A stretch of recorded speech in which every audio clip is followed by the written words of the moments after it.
I hear the echoes of victory in field won before time. When battle draws so near, you will feel the same in war. Below is the battle, below one before, and the memory stays ever so bitter. Below is the battle, below one before, and the memory stays ever so bitter. Below is the battle, below one before, the memory stays ever so bitter. Below is the battle, below one before, the memory stays ever so bitter. I hear the echoes of victory in field won before time. When battle draws so near, you will feel the same in war. Below is the battle, below one before, the memory stays ever so bitter. Below is the battle, below one before, the memory stays ever so bitter.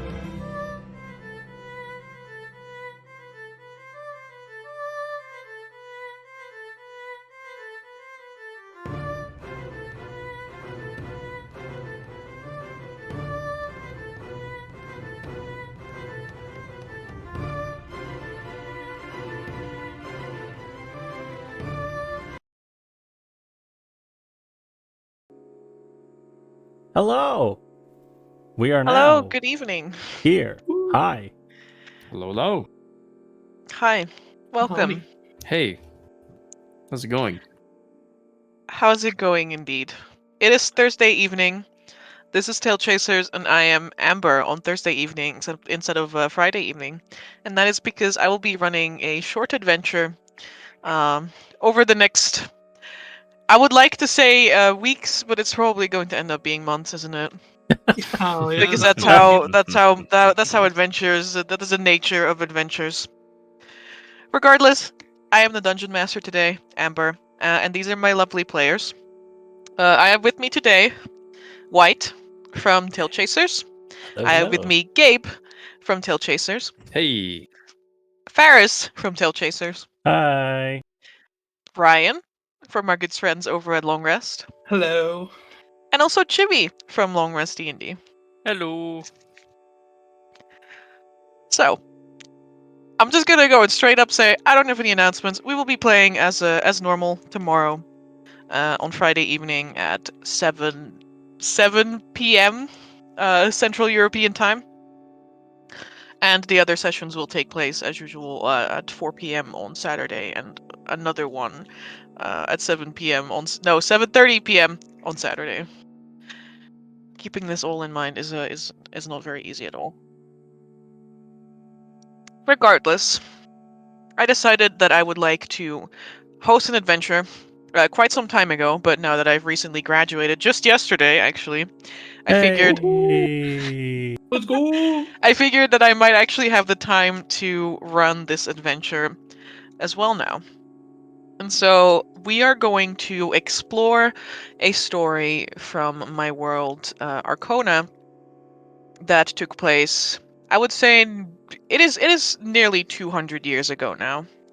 And the events surrounding this story are shrouded in mystery. Not a lot of people know exactly what happened at the time, except the people who were present. So I guess we're exploring a little piece of history together today. There's no recap, because nothing has happened yet. And so I think we're just going to dive straight into my introduction, in which I am. It's going to be a little bit of a long read here, but just sit back and don't worry about taking any notes. As I reintroduce Etheris and reintroduce our story of tonight. Let me just switch to another track, which is being provided to us by a little game called Inscription via Bandcamp. Damn, I almost forgot the the wording there. We will use this track instead.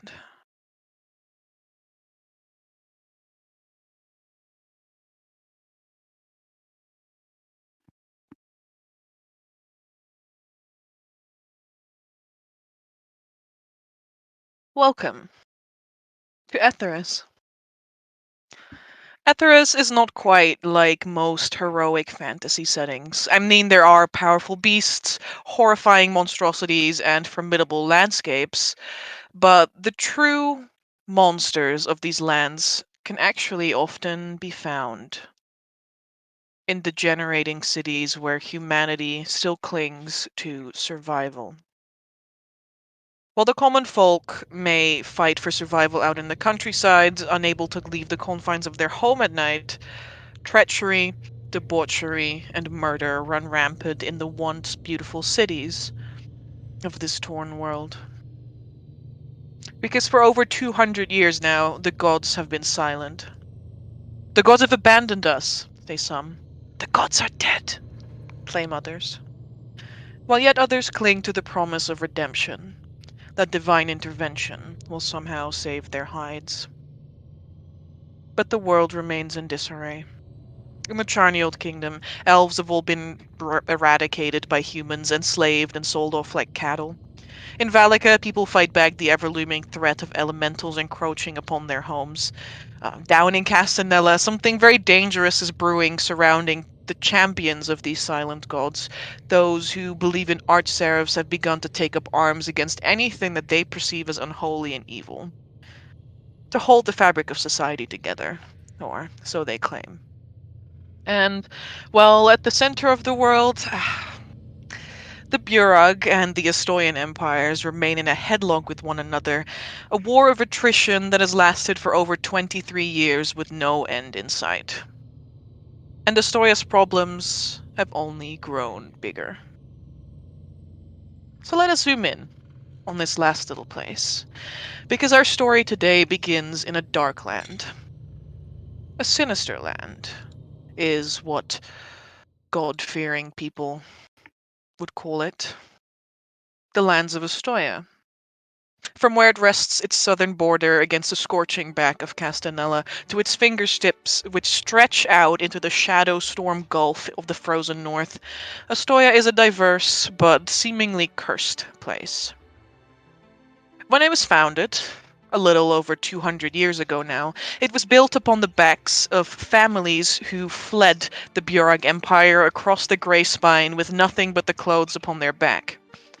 They sought to be free from the tyranny of Emperor Leopold's regime, because it was he who had played out the four divine sects that held the Burag together out against one another. After all, he had claimed, why should they be equals? Only one, the greatest and most powerful of all divines, was deserving of the devotion of his people. And so soon, a full-scale civil war broke out, and the once continent-spanning Burag Empire began to fall apart at the seams, starting with Ostoya. The fledgling nation had marked 200 years of peace in building up its infrastructure when the Burag turned their gaze upon them once more. Since Ostoyans were actually descendants of the Burag, they were ordered to pay taxes and turn over control of their resources. The Ostoyans, now at home in their land, which they had literally called our land of our own in the old tongue, refused. The Burag attacked, and the rest, well, is quite recent history now. Because below the thick layer of clouds, there is rain and thunder hailing down upon the earth below, which is quite a common occurrence in these lands. The shapeless blob of darkness below us, growing ever closer, is dotted with pinpricks of light, and slowly morphs into a sprawling city. Here, rows upon rows of Gothic, half-timbered houses, divided by thin lines of packed dirt and cobbled streets, stand. Yes, I say cobblestone, and rather fine housing, at least in High Town, because as unfortunate as Ostoya's situation seems right now, it is actually a country rich in gold and silver, in gemstones pulled from the earth, in peat dragged from the bogs, and in amber from whales plucked from the ocean. This is Novostoya, the city of gargoyles, where old families deeply entangled with laying its first stones reign supreme.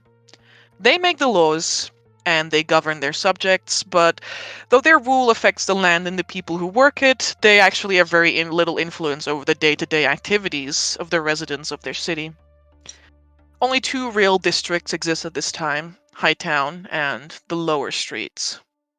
Hightown is essentially the height of resplendent glamour and decadence, and the low streets of Novostoya, on the contrary, are actually host to a violent gang war between two warring factions, who govern it in all but name.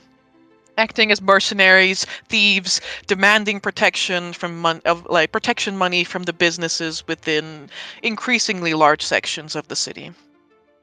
To the population within the walls of Novostoya, members of gangs are a more immediate threat than the Burag or undead could ever pose. But today's story does not begin with a gang trying to fight off for scraps in a dark alleyway. Not today, at least.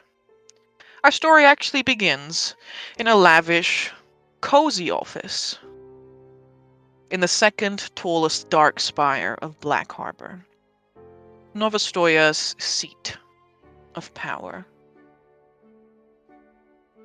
Here, today, a group of people has gathered with a mission.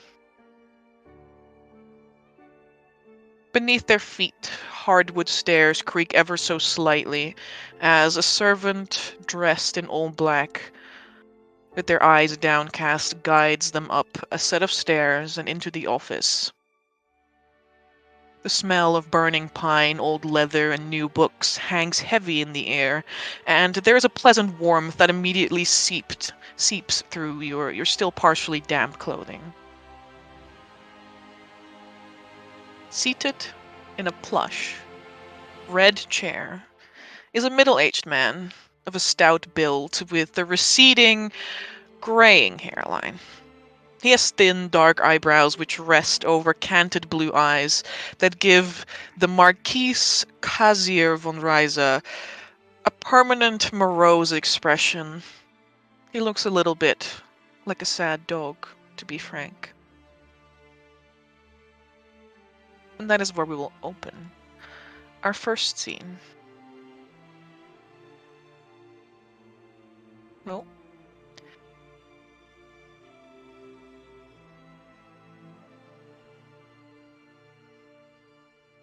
as I once again drag new tokens for my players out, there you go.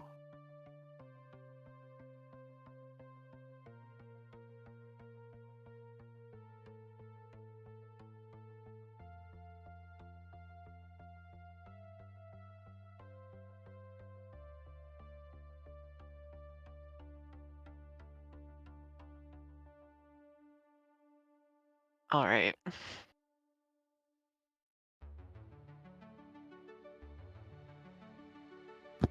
Gibbs token is looking a little. He's Sorry, looking it a was, little it was tall too small. today. I had to adjust it. little large. It was looking. He's No. looking a little bit large today. No, it was looking a little small. That's why I had to fix it. No, I'm pretty sure you were looking a lot taller than I made you initially. No, don't worry about it. It's just details.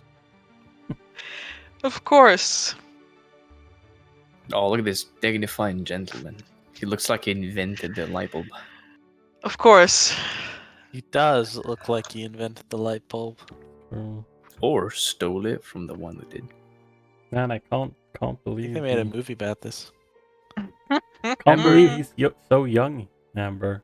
Can you, for the sake of my comfort, can you line up the armchair in the token with the armchair that he's sitting on?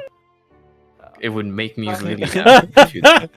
I love you so much. Thank you. Oh, How are you are feeling better? I am. I Okay. want everyone to know that Amber wants her players to feel good at her table. Yeah. So Yeah, I want you to be comfortable, you know. yeah. Well, I'd rather be gooder than comfortabler, but Fair enough.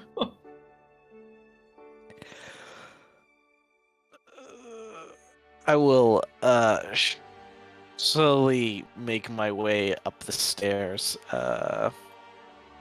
The cane of Dragmere kind of like clicking as he goes up.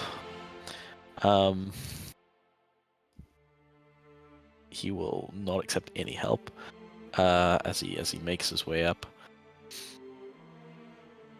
But when he does see the Marquise, he will remark, "Is that you, Kaiser? How long has it been?"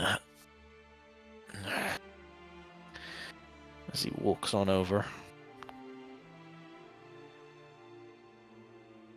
The Marquis leans back in his chair with a smile, like he's folded one leg over the other, and he says, "For you, Dragomir, I don't think it is ever long enough."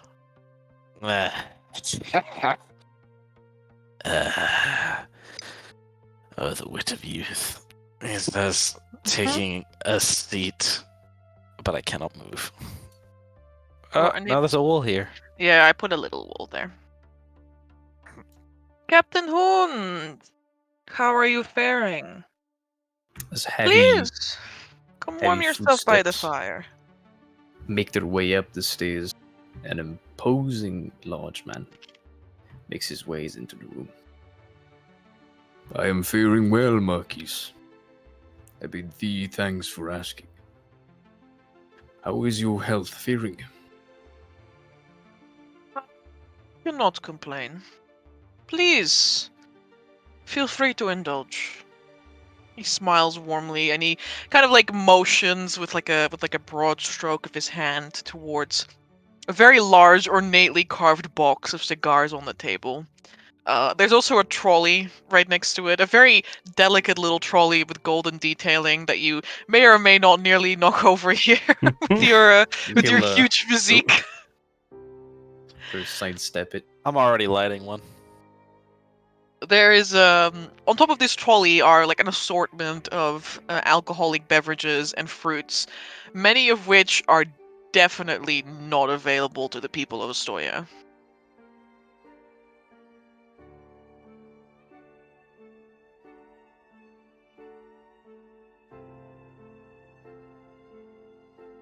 All right, I will proceed to the sofa or the couch. I'll let other people walk into the room before I take a seat, but Hund is definitely eyeing one of those cigars. And yeah, Join me. Dalrim will also enter the room.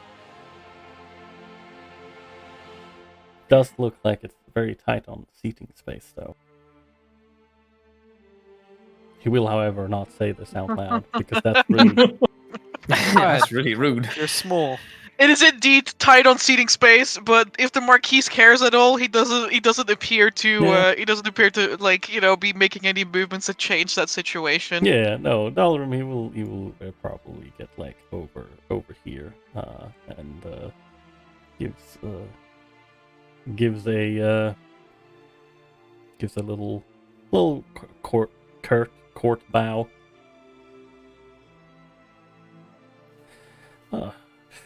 Greetings, Marquis. He gives you a little nod by tilting his head forward. Greetings. Is the rest of your company shy? Hund? He looks to the Marquis with a understanding glare and then turns around. Carmichael, Overs, to make your way inside the room and greet the Marquis. We must show respect for his hospitality. Yes, will do. military must be doing awfully well with the war. We try our best, Sir Baron. I am smoking the cigarette, but I definitely did not light it. Sorry, this is cigar. But as I exhale, smoke comes out anyway, as it lights. Ooh. I'm literally walking warp fire, baby. Let's go. Terrifying. I wonder if my cigar lights up if I touch you with Only one way to find out, but I know I'm gonna burn this couch as I get up to leave. it. No, don't.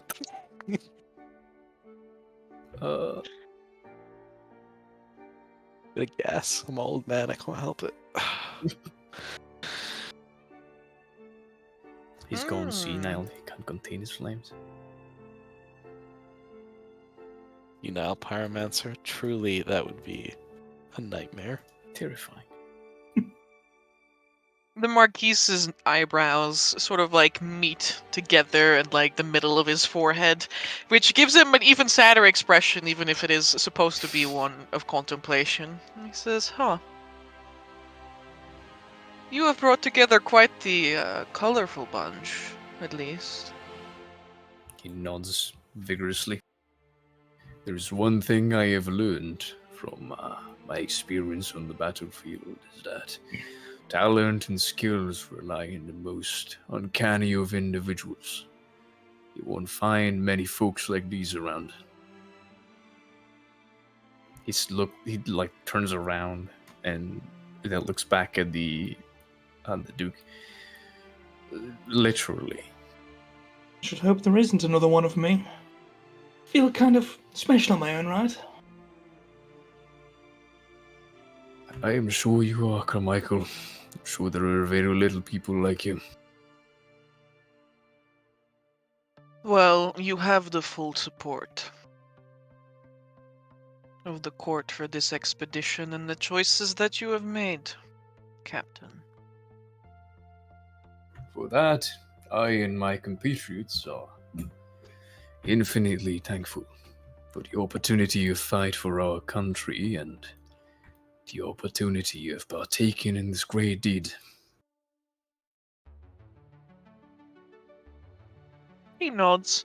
He like kind of like turns around like a quarter, quarter turn, 45-degree turn.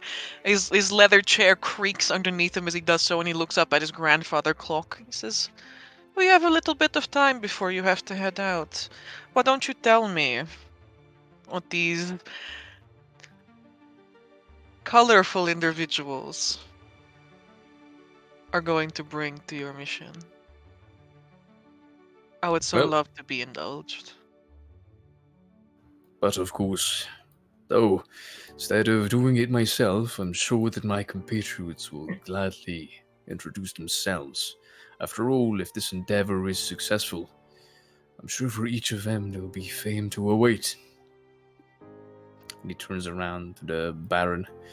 Though I am sure you two are already acquainted.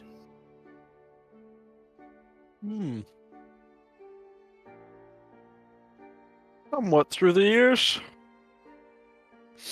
Though Marquis doesn't deign himself to come down to my miserable plot. Not so much value. Isn't that right? Hey, maybe my idiot of a son will make something better of it. Hey, Marquis. Isn't that what we desire of all of our offspring? He says with like a small smile on his lips. That's what your father certainly desired of you. Unfortunately, the younger generations left nothing but feasting. He like rolls his eyes and kind of like makes a nod out the window. They've gone soft, a lot of them. It's as if they don't even know there's a war going on.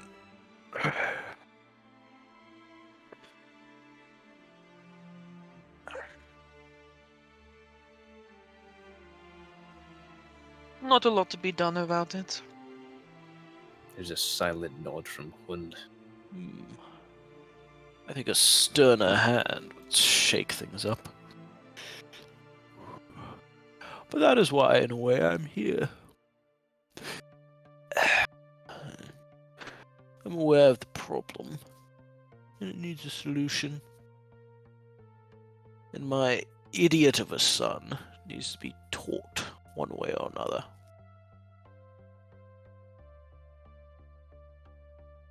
Well, Dragomir, do you mind giving a description of what your character looks like as well? Ooh. Yes. Baron Dragomir Bratinu Ooh. is ancient. He He's the is old. Like, really old. He is the oldest person in this room, I'm pretty sure. And he looks it. He has graying, like, features in its entirety to the point where it looks like his skin is, like, decay, almost in the process of, like, necrosis. I think that's it, right? Or like... Yeah, you could say, like, necrotizing or Yeah. definitely atrophied, I Yes. imagine. Exactly like that. Like the color that would typically be present in the skin looks like it's all just been sapped away until it hit white, and then after it hit white, it just began to gray and gray and gray. It looks like he's almost covered in like ash all over. He has fine, spindly, receding hairline with this mop of hair that you imagine was once long and flowed maybe down to his shoulders in like the fashion of the time, of which he clearly has not updated to at all. Now it is just this long, spindly curve that comes out over the top of his head. He has over his face, particularly on the left side, on his forehead and kind of partially coming down to his cheek, he has a particular piece of, I don't know, almost like decay. It looks like the skin has like almost been slowly flaked off, like tree bark, and not regrown. In a way, and now it's just this darker patch that goes around. He has these almost, his eyes look like they are blind. He almost looks like he's blind, but he has a slightish blue and the points that shows that he can still very much see you, despite the callus that have built up.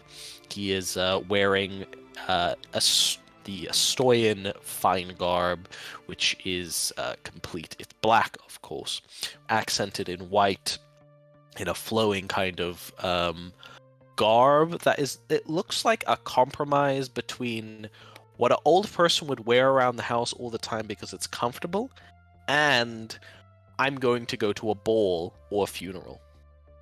Push those together. Naturally, because he is a baron, it comes, of course, with its own a sort of like a golden chain that crosses from one side, one shoulder to the other shoulder, that connects the two pieces of the cape for this kind of like flowing garment, and carries a staff that is ashen white in the style of the weirwood, with a signet ring on his right finger that bears his family crest. That is this spiraling, like it's like a spiraling dragon, not an Ouroboros, but it's more like a dragon curling in on itself to a central point. Of course, without any wings, so more like a lung dragon, or like a Chinese dragon. Mm-hmm. Nice. That is him. Flaky old man. Yep. It is To a the pleasure point where to see if- that this expedition will have some backbone, Dragomir. He says with a little bit of a jest. Someone's gotta do it. Says tapping off the ash from the cigar. Hund nods. It's always wise to rely on the wisdom of the elder. Though, we did bring some new young faces this time. And he turns around to Carmichael and the other two people. Hopefully with some better skills than feasting, I would hope. That I can assure you. I can see that. I make eye contact with Dalaran. He nods. Or in it your might be eye direction. contact. I got a lot of calluses Yeah, that's fair. on the eyes. Oh no. I was not one of the lucky people saved by Mr. Beast's recent God, video. Oh my god. I Dragomir's on a record the 5 personal minutes mission to blind 1001 people. Yep. Oh no. That's the plan. I do beat have the beast blindness of the spells. Oh no. The beast of the Burog is actually Mr. Beast, so. Yeah, that's fair. Blinding 1,001 people until he's satisfied. God no. But yeah, Yes. Ferris, go ahead. Dalrim, go ahead. Yeah. Introduce your character and what you are bringing to this adventure. Well, would just like to introduce him immediately, or do you want me to respond to the Marquise as well? To you? Yeah, you may respond to the Marquise. Okay. Well, then first of all, yeah, you know, Dalarim, he gave a nod towards the Baron first and foremost, and then he turns to the Marquise and is like, "Well, Dalarim Brittleax, reporting for duty, as it were. I can't say I've fought for home in an official capacity in a while. Did my 10 years of service though. And, those were 10 years, long years. However, when Hund came with this opportunity, I couldn't let it slide.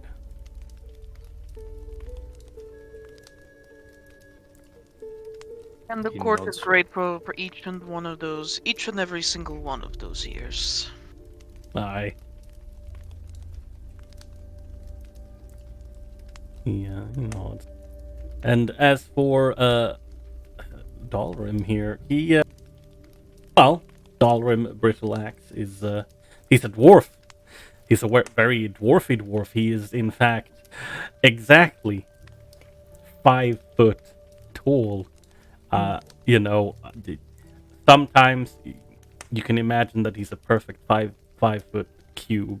You know, just perfect dimensions for a dwarf. But no, he stands at 5 feet.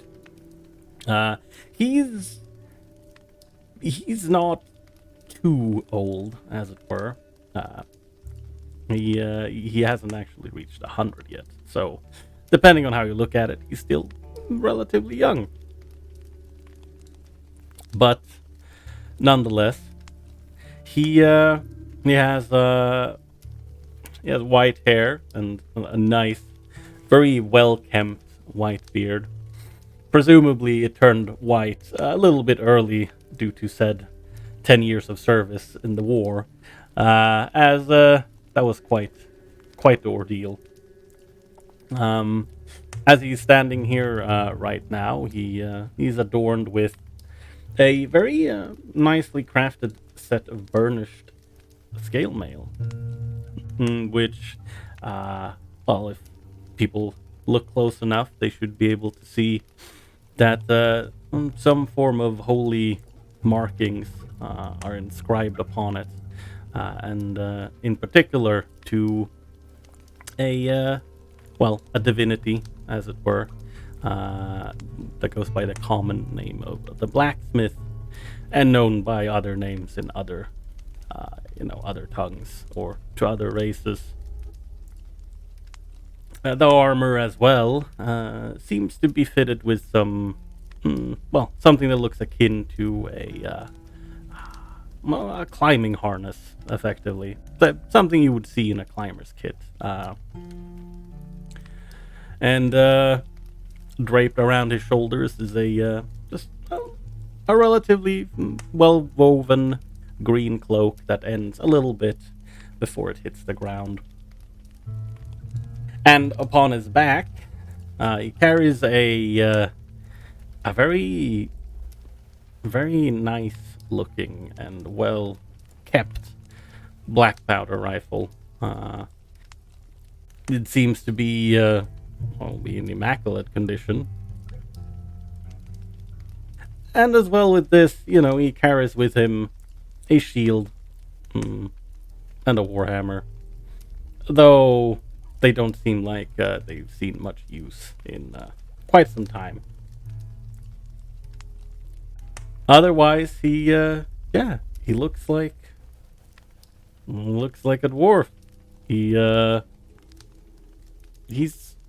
has a relatively, I want to say, a kind expression on his face, most of the time at least. But it's clear that he might have seen a few things in his time. Oh, and yes, I almost forgot. On his belt hangs two small pouches, one on either side, which most people who would know anything about the black powder weapons would recognize as ammunition pouches. One of them seems to look a bit worn, worn and in like a worse condition than the other one, and it has something embroidered on it, perhaps some sort of writing in a language. All right. Yeah. Duke leaned forward in his seat to pick up his glass from the table. It is good to have you on board, Master Brittleaxe. Aye, I will do my best to bring whatever support I can, and make sure that we can keep going for a while at least.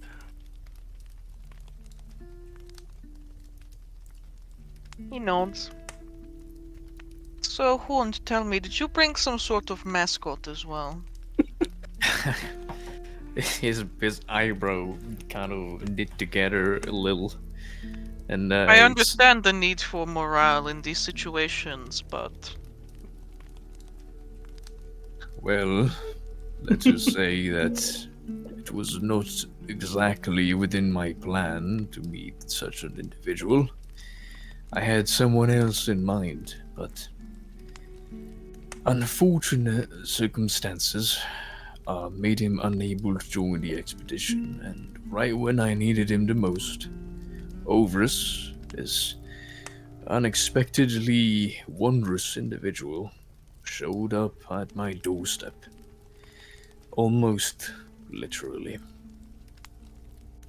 Ovrus kind of jumps a bit at the mention of their name. They've been kind of lurking, positioning Carmichael between them and everybody else. Their yellow eyes darting around constantly as he nibbles on his fingers nervously. He's got this slightly oversized purple wizard's hat atop his head, which has got some deformed stars shoddily embroidered onto it, and he's wearing these tattered purple robes. He seems very out of place in this situation. Trust, the Marquis has more than noticed that you don't look like you belong here. Oh, God. He's already referred to you as a mascot of the group, the group to keep the morale high because he's not sure what you're here for. I'm not a mascot. I'm Overus the Magnificent, the greatest wizard alive. Just sort of clawing at his fingers now, drawing a bit of blood. The Marquise, like, he kind of, his eyebrows pull up further and his like lips like kind of form this like thin line for a second, and then he smiles again as if he like regains his composure, and he says, "Ah, yes, of course. How could I not have recognized the greatest wizard?" Yes, I will blow the a smoke hat. ring. The hat should make it clear. Oh, you must forgive me. In my circles, I don't see many hats. But now that you say it, many of the Raven mages also come with hats. I should have realized. Overus nods sagely. Rather strange tradition, that is. Tell me, what is your area of expertise? Magic. Oh, all magic. Sure, yes. Just grins. The Marquise nods demurely, like he's like giving you a very serious nod, like yes, I understand. You know all magic, of course. You may get the some of you may get the feeling he doesn't really know anyway, but he's nodding along with it. He's like, of course. Oh god.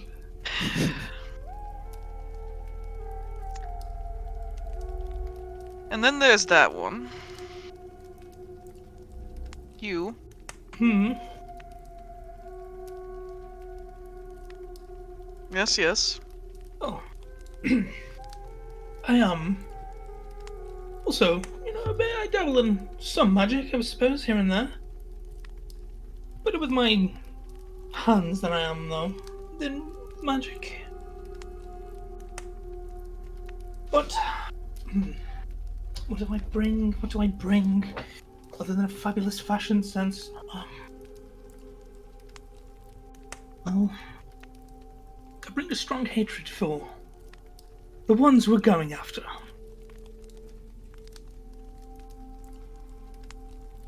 I'll tell you now, a lot of determination to get after them. You bear a strong grudge against the dead.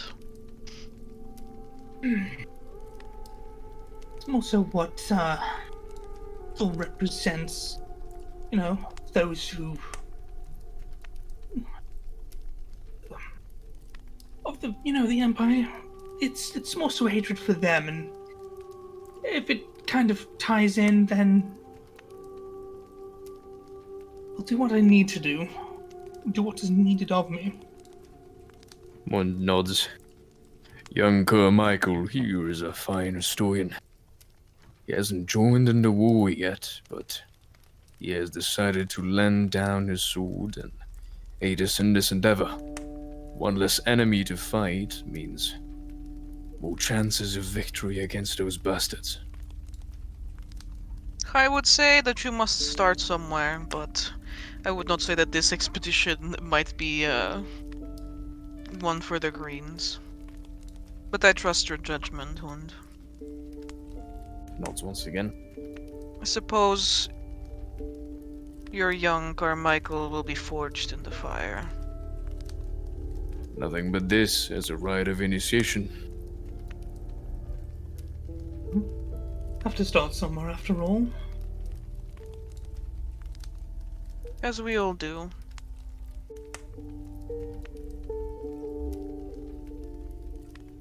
There's one person remaining in this group, though. The one who brought them all together in this place. And that would be Morgen Hund. A soldier, a captain, a veteran of war. Morgen Hund is an imposing individual, exuding a frightening aura of authority wherever he walks.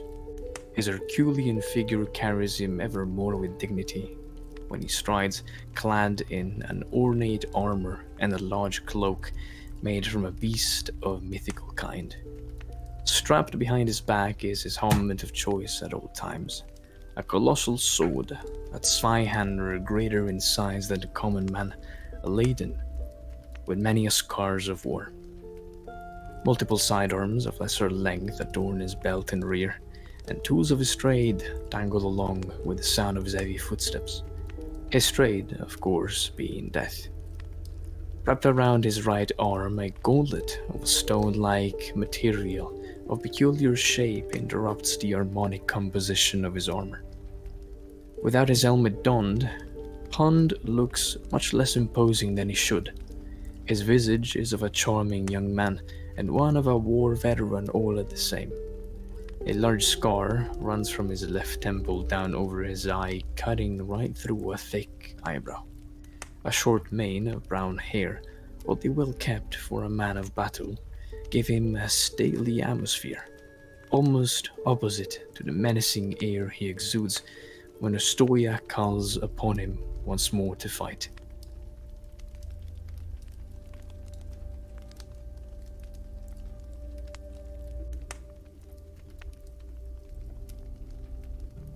Marquise nods, glancing over each and every one of you one more time.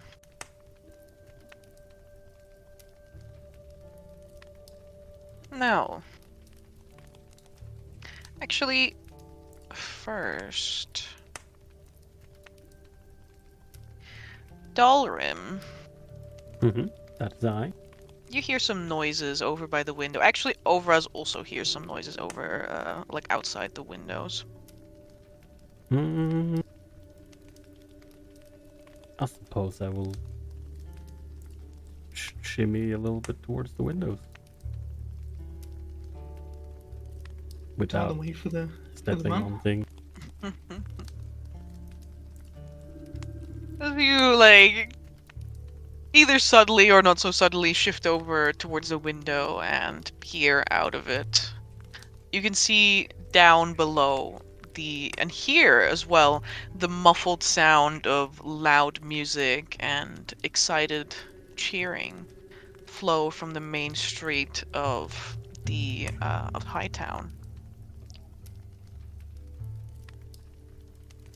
For a moment, it is almost as though the darkness that has perpetuated Ostoya's nights and days for over a year now disappears, and it's almost as though the suns have risen again, as a tremendous number of golden lanterns have been strung between all the buildings like these little caterpillars, and they cast their warm light upon the streets below. The inhabitants of Hightown are colorfully dressed, and they almost look like children's toys in the middle of the street from up here, dancing in energetic circles as bands of musicians are playing jaunty tunes.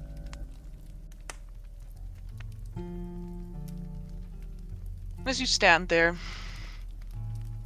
gazing down upon the youth and the people enjoying themselves, Von Reisa's voice sounds behind you again, with far less merit than the partying going on outside.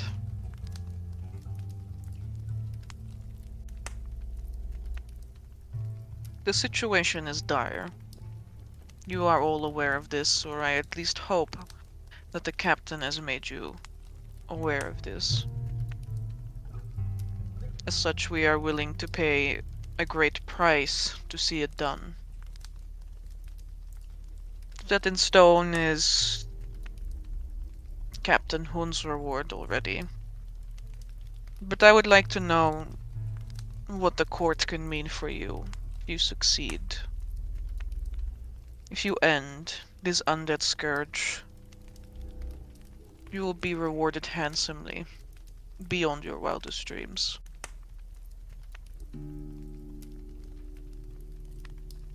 He kind of like lets this rest. He kind of like throws it out into the room and lets it like rest like a blanket. Either just putting out a statement or perhaps even inviting people to speak up.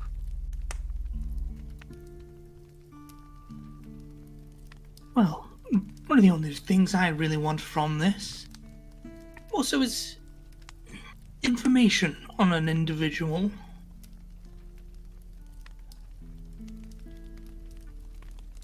If that gets me my information, then I'll do this job to the best of my ability and more.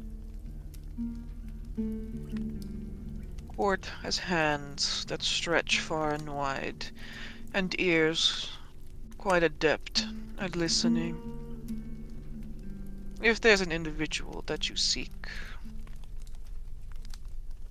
if there is information that you require, I'm sure that we can come to an agreement.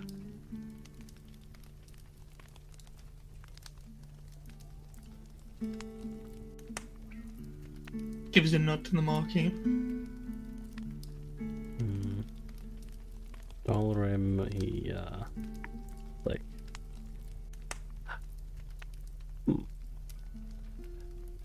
I suppose that you caught me a bit off guard there, Marquis. Did you think you would be working for nothing at all? No, of course not. I just did not imagine a reward such as that.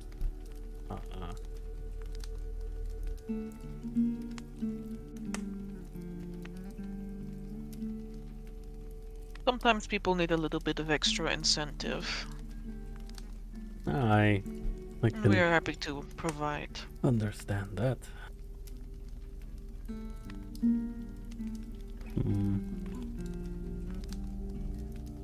Well, truth be told, as of this moment, I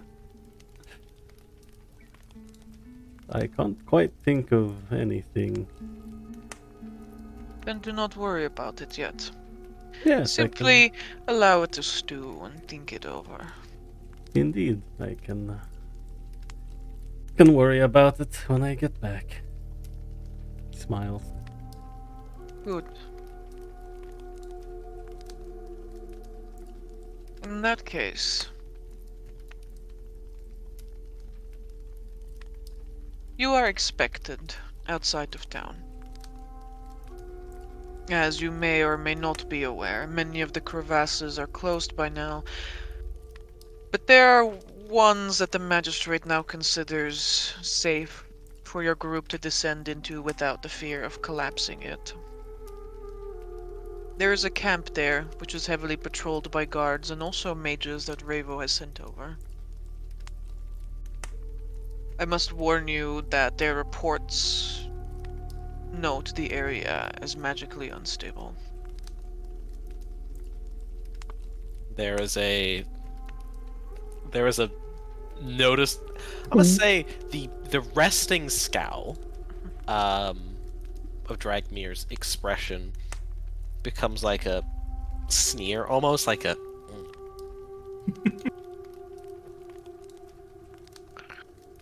So he takes another puff. That doesn't sound that fantastic, being honest, but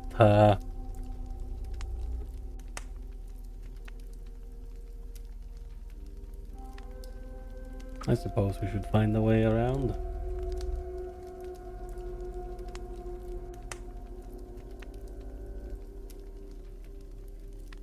I hope so. Unfortunately, there's not a lot more that I can tell you. And I fear there's not a lot that they can tell you either. Those that have returned from the fissures have been reduced to babbling messes, and no amount of interrogating or attempting to piece their mind back together have proven successful.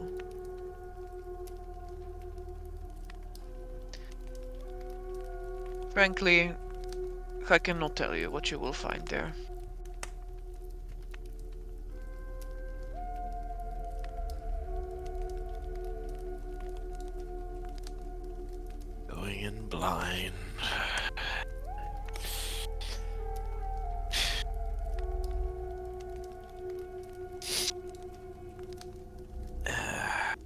there are worse fates. But, Marquise, I do hope that the court won't mind paying my own price that I'd like when I get back. I'm sure you know what it is. I've been harping on about it for years now.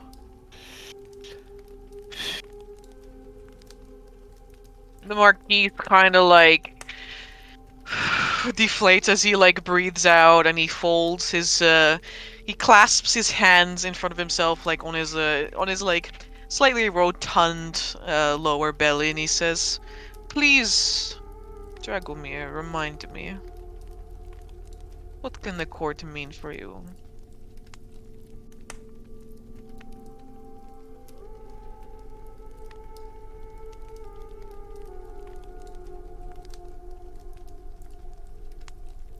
I want the mining rights.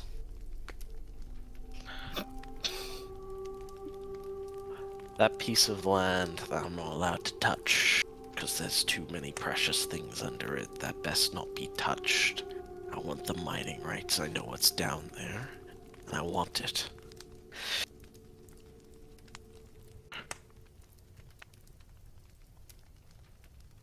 I know the Marquis kind of like, kind of like, you can see it the way his like two hands clenched together, like in front of him. I am sure something can be done and arranged for you.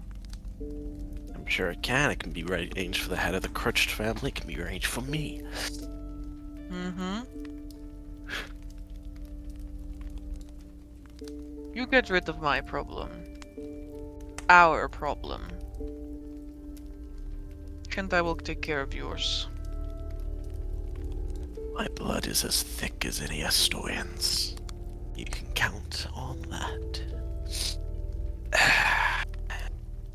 He kind of like snuffs out the cigar in the ashtray, which kind of sets on fire in a small bluish flame, turning it into a little campfire. And just a little candle that just burns there as he pulls back.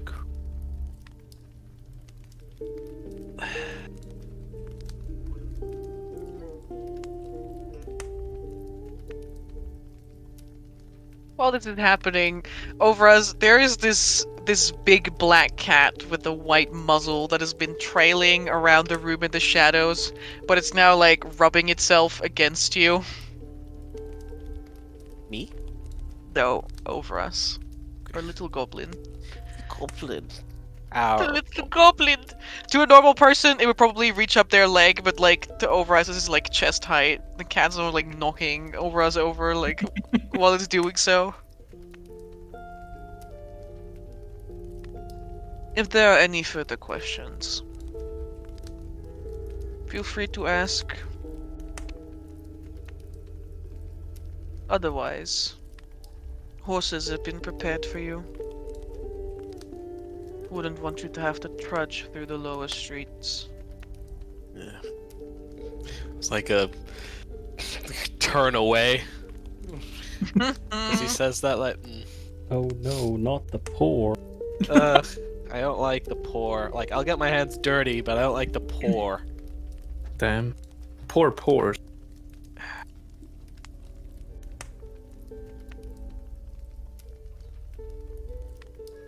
The Marquise looks around.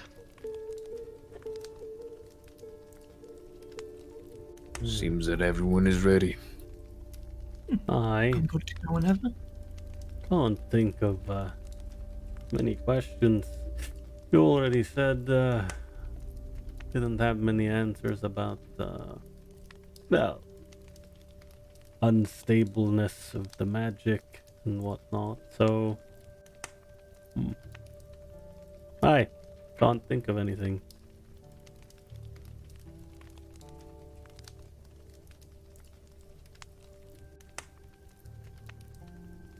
Very well then.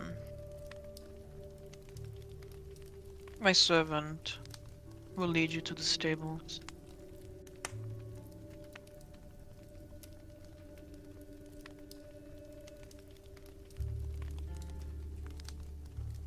like a silent, like in this from like I see out of nowhere the demure black dressed servant girl with their eyes still downcast appears at the top of the staircase again.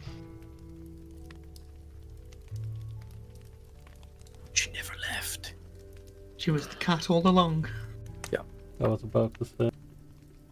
She was the undead all along. Unbelievable. Right. Always has been.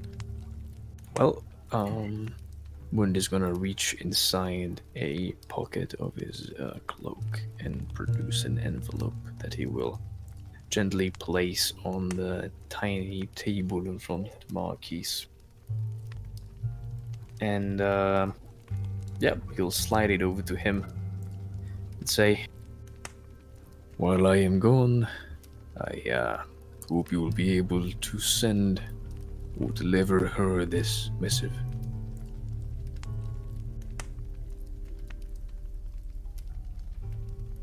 Marquise nods at you. Of course. My thanks. He stands back up. Well, gentlemen, I suppose it's time to write. So? I hope all of you are prepared. This will probably be the last moments of comfort we'll be able to afford for a long while. Well, if that's the case, I'm not getting any younger, Hund. I'm gonna go to the tray as he says that. I'm gonna take one of the fruits. They have bananas here. They don't have bananas in this country. They have bananas here from the south. Oh. I will. What's the specifically import price on this? A lot of No. money. I'm gonna take A the lot of banana. money on importing like fruit that looks this fresh. Don't even know what this is, but it does look nice. And start peeling it. You peel it Feels from the like top or from the bottom? Yes, I peel Oh. it from the bottom. No. Interesting. The Marquis says to himself. The Baron will Alright. tell you that you're meant to eat the skin first. Ovras is then going to take a banana and just bite into the skin. No. No. There is an audible crunching sound as Ovras begins to tear through the skin of the banana. Delicious. I. Oh, well. The goblin says it's delicious, and I'll bite into the skin as well. It's no. Me. The only people who have ever Does not taste died delicious. like this fruit before being like, I'll Does look not at the taste delicious. I look at the goblin after saying it tastes delicious. The skewed sense of taste. I would not be surprised. Not my fault. My fault. Alright. So, and I look back to the Baron. So, do I keep eating the skin, or... no, one bite Oh. is enough. It served its purpose. Oh. The folly of youth. Well, seeing as Oh, you no, are you're going... leading us. Let's get moving. We shall. Turns around and begins stomping out the room. I shall see you soon, Marquis. And makes his way down the stairs. Yeah. The Marquis gives you a nod. He's still chuckling, by the way. He's seen the merit in having this goblin companion. Yeah, I know it's good for Yeah. morale. The goblin's the best. I'm so smart. Wow. You see, exactly. Exactly. As But we everybody was discussed. going to be depressed going down there, so like, gotta have this goblin. Exactly. And then we It's just, like, you know, we pan over to a couple of sessions in where our lovely goblin is standing around and just fucking, I don't know, finger of deathing people. No, too low Based level, but, you know, great. Based in goblin builds. Alright. A golden symbol will just begin to fly over to the marquee. Well, seeing as you are going for a while, and I do want information on a certain someone, don't know who they are. Here's some little personal object of theirs.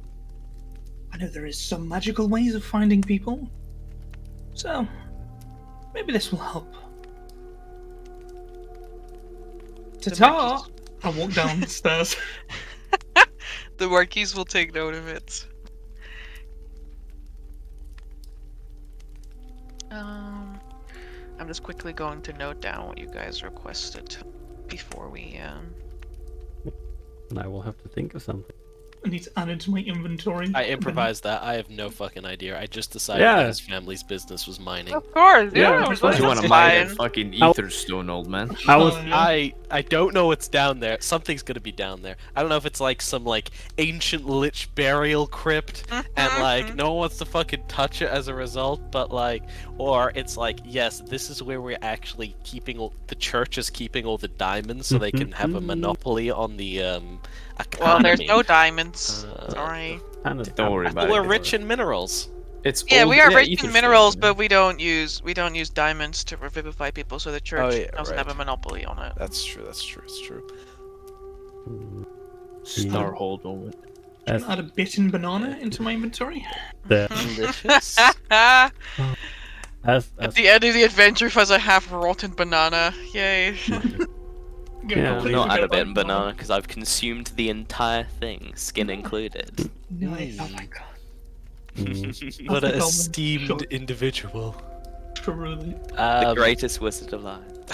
Amber, before I leave, I will remark to the Marquise.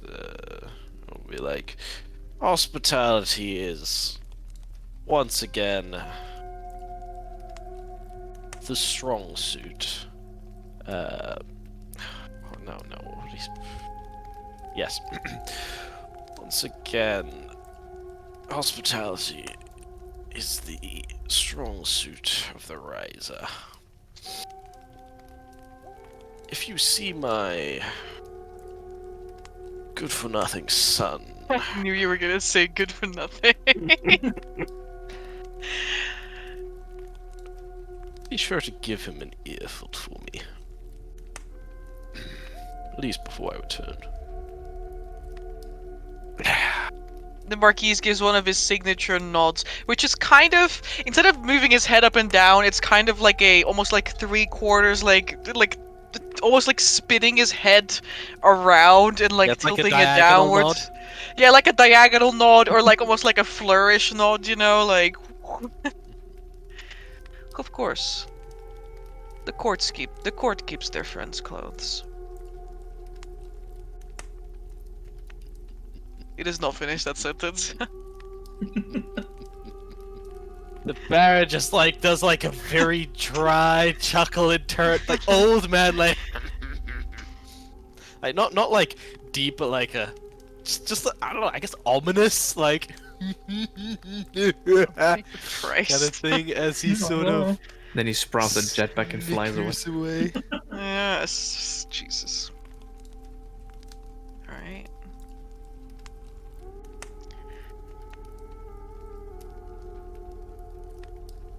The female servant will lead you guys down and away from the tall spire. Dragomir will know and be able to tell you guys, though he's quite a sour old man. So whether a cantankerous old man. So whether he actually shares his information with you is another thing. But he will actually be able to tell you that the spires in Black Harbor are the personal quarters of each member of the court, each member of the the founding families of Ostoya. And the taller your spire is, the higher up you are in the order, so to say. and how, Although all decisions are made, together, there's definitely, more weight to some families than there are to others. The von Reiser family is very deeply entangled with the with healthcare, As you may know, later Yeah. down in the current timeline, they own one of the largest hospitals in the world, which is also one of the most medically advanced when it comes to performing Where we got our healing potions from. arts. Yeah, though they don't know how to deal with the lycanthrope transformation attacks, SMH. They also don't know how to deal with Lycanthropes are not so common anymore in that time, so Yeah, they fair killed enough. them all. I mean, I would yeah, too, you know. Yeah, you know. Usual. I wonder No. why. But yes, the tower that you descend from, as I said earlier, is the second highest tower. Yeah, Nice. Fancy. it's very fancy. The servant will lead you all the way down those spiral staircases, through large hallways, and past, various quarters that are full of bustling servants from every single house, and eventually out of the courtyard towards the stables where several Ostoyan quarter horses have been prepared for you. Where would my dog be? Where's my dog? He actually did it. I don't Let's think go. I don't know if Morgen would let you take the dog into the room, so it probably had to stay outside, either at the stables or downstairs. Yeah, it's probably at the stables. It's big fluffy Ostoyan bear hound with a little metal rusty nameplate with the name John, Jon, inscribed on it. Oh, that's amazing. John immediately wags his tail when he sees you. His big John! John with his big, downturned eyes kind of reminds you a little bit of the way the Marquise looked, TBH. Yeah, Alvaras just runs over and leaps onto John. He quickly rises, putting you at a decent, almost like normal people height with the rest of your party. Oh god.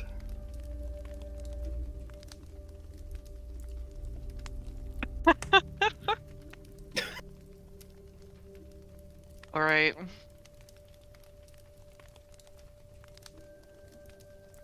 I imagine that everyone is comfortable with riding horses if we're not having people who are deadly afraid of these animals. That is quite okay. I like horses, in fact. Good. In that case, you will be led to the outskirts of the high town by a guard. Past all that revelry, all the partying is still in full swing here. And across the Cat's Back, which is the bridge that connects the separated part of Hightown to the lower streets, the lower districts where the more common people. The guards, by the way, wear these full plate armors, which have been stained in this I would say a wine color, and they are also the patterning on that armor is all about roses. Oh, I have an image of them. is it them? Them what? I remember we encountered some bros crested knights when we were lost in this city. I believe the rose-crested knight we encountered was a stone statue in the undead district, was it? Your memory is a little too sharp for me to contend with you right now, so I'll get back There to you. are no rose-themed blood knights in the current timeline. Okay. This is a completely unfamiliar pattern for you as player characters and not as or for you as players, not as characters. As characters, you might know them as one of several chapters of guards that guard Hightown from common invasion. Okay.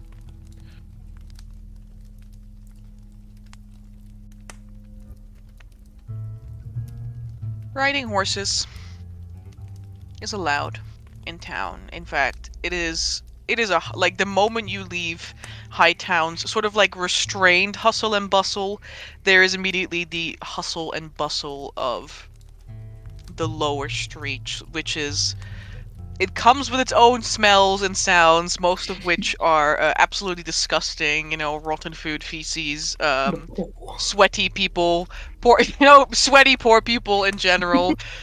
People who've never seen a bath in their lives because, like, where are you supposed to bathe here, really? Logically speaking.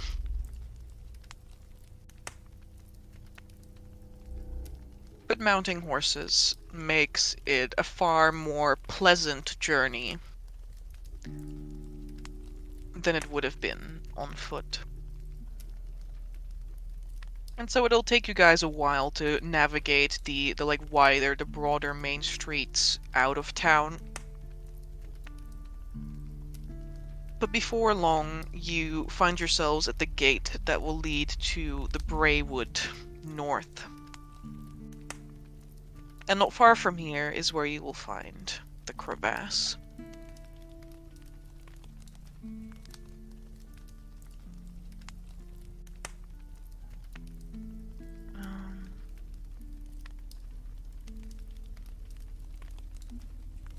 On the way, though, can one of you roll me a d12?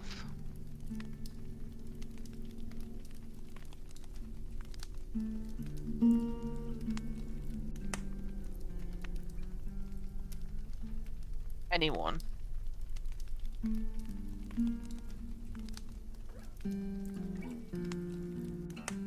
Up. And then there is 2. Alright, 10. You got me.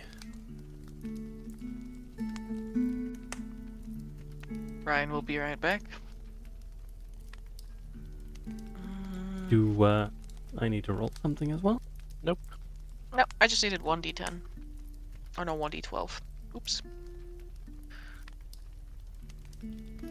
But I got a 10.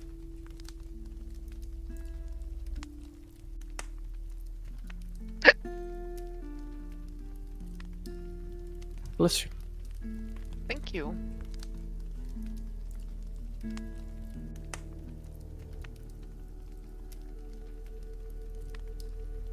I can't believe Carmichael got assassinated on the way here. Are we in a break?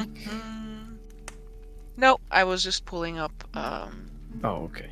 I was just pulling up the right notes for result number 10. Oh boy. What happened? In 2 Concerning. seconds and it was gone. As I said, Gabe, I Okay. can't believe Carmichael got assassinated on the way over here. That's pretty bad. So how as your he party, died.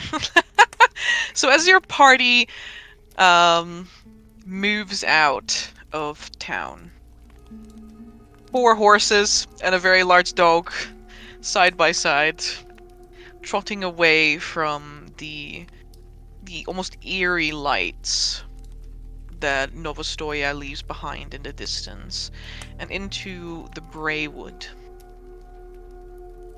You find that within the first couple of minutes, a complication arises. Only a few paces from the main road lies a large prison wagon. It must be something like that, with bent iron bars, lies overturned in the ditch.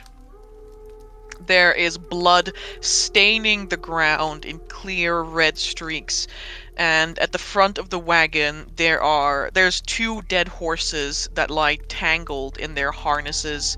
Their legs look like they are like twisted at just very wrong angles. There's something not right with these horses, apart from the fact that their legs, look this weird, and their fur, which is supposed to be just this black sheen, is also coated in blood.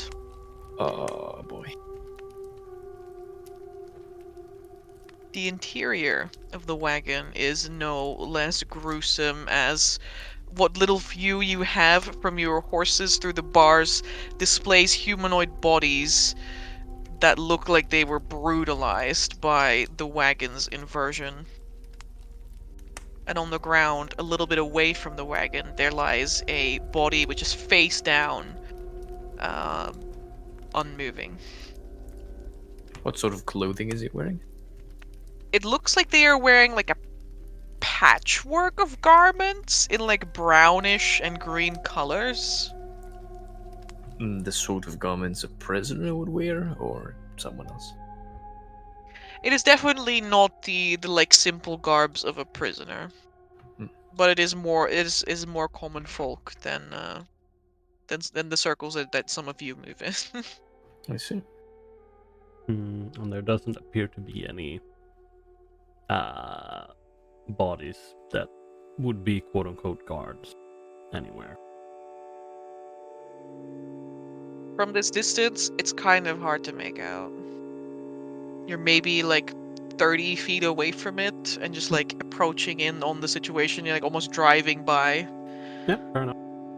I'll just kind of look questioningly at Hund.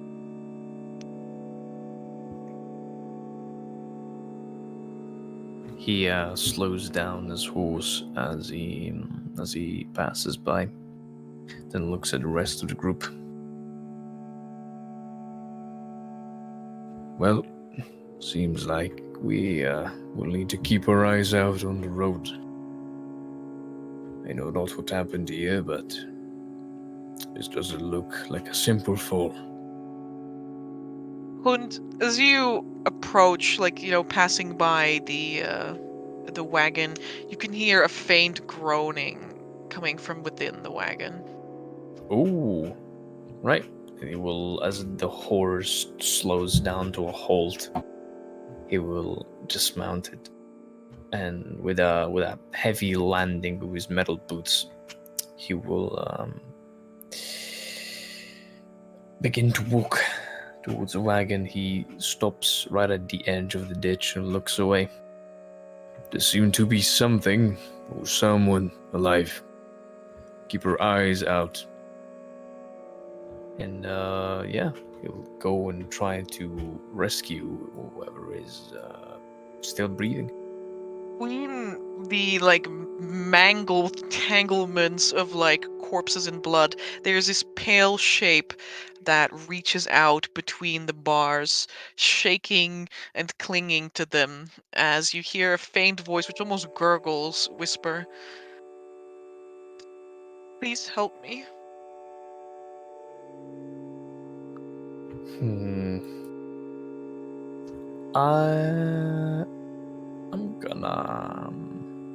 I'm gonna do Hard a pass. thing. I'm gonna squat down, and I'm going to do this as I take a look around the situation. Dalrim will be Mhm. like 20 feet behind Hund. He is dismounted as well.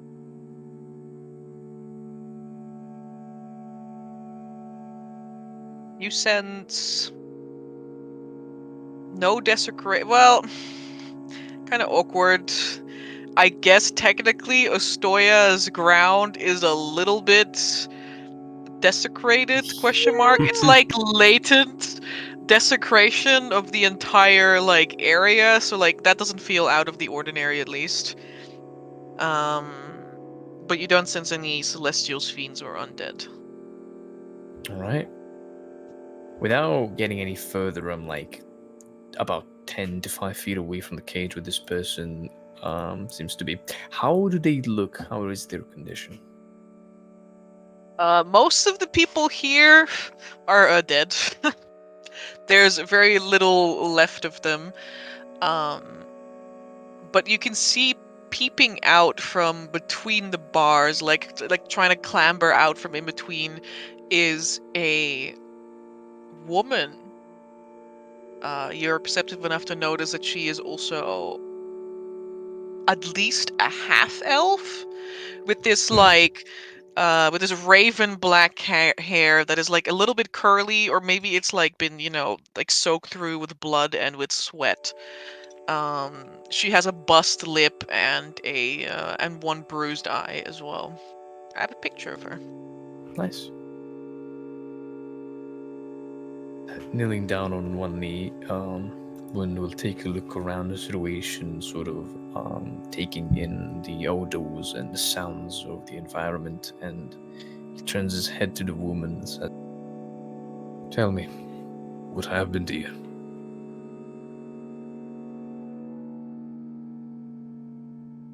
Her breath comes out in rasps as bodies are like still kind of pressing down upon her, and she's having trouble like worming her way out from in between them. The horses, I heard them, and then the carriage. It flew, and I was just. Everything went dark. And there were these creatures, and they were just here. I don't know where they are.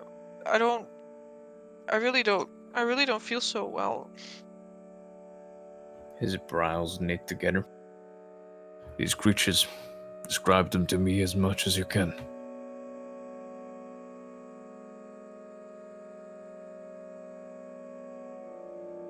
Like people, but not people. So tall. His brow remains knit in some sort of confusion. And he turns his head. Actually, no, he doesn't turn his head. He just raises his voice a little bit. "There seem to be monsters about. Take precautions. If they are to be unseen, we might be ambushed without knowing." Hope that thing is loaded, Dalaran. Aye, always. These joints aren't good on these horses. Turns around to the woman. The woman is like shakily, like she's brought her two hands together and they are like shaking as she like tugs at one of her fingers and she like pulls something shiny away. It looks like a ring made of silver, although it's coated in her blood now, or perhaps the blood of other people. As she like reaches it out to you, you can see that it has the shape of a silver raven. But she says, You can please help me out." His expression gets a bit more scowling as he sees Hey. this. Just offering to pay you. It's offered to pay to let her out. His hand reaches out and sort of closes her own hand around the ring. And with this sort of gesture that rejects this kind of payment, he will attempt to pull her out of this mass of bodies. You hear from Can like. you make me? Oh boy. If you want, yeah, no, go ahead. No, I was just gonna say you hear from like 20 feet back. It's like, you need a hand with that, lad. I mean, Hund. Turns around with like a bit of a smirk. "We shall see if I still got it in me."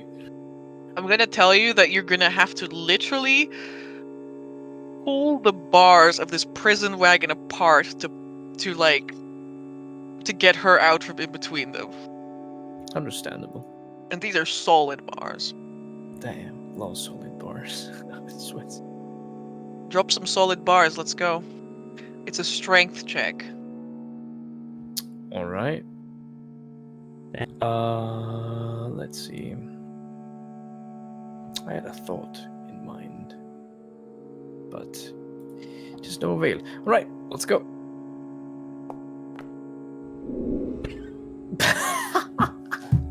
First roll of the game. Oh, good, great. First roll of the game. So everybody witnesses as Morgan like clasps his hand around this woman's like he's like, "No, I don't worry, woman, I will save you." And then he moves around her to like begin sort of like prying the bars apart to let her out. And also, as soon as he puts his grip on the bars and like tugs, all the blood and gore that is like that these bars are drenched in like makes his hands slip, and with all the force that you put in, you would instead fall backwards. There is a awfully loud thud as a large man falls into the ground. A bit confused, a bit surprised as he lifts himself up on his elbows and his head turns to Dormir again. You know, perhaps I might need that hand after all. Aye, I'll. He's clearly trying to not laugh or chuckle. He's like, aye, I'll give you a hand then. And Folly of youth. I will come on over, see if I can help you. All rest, Carmichael. You better keep your eyes double peeled.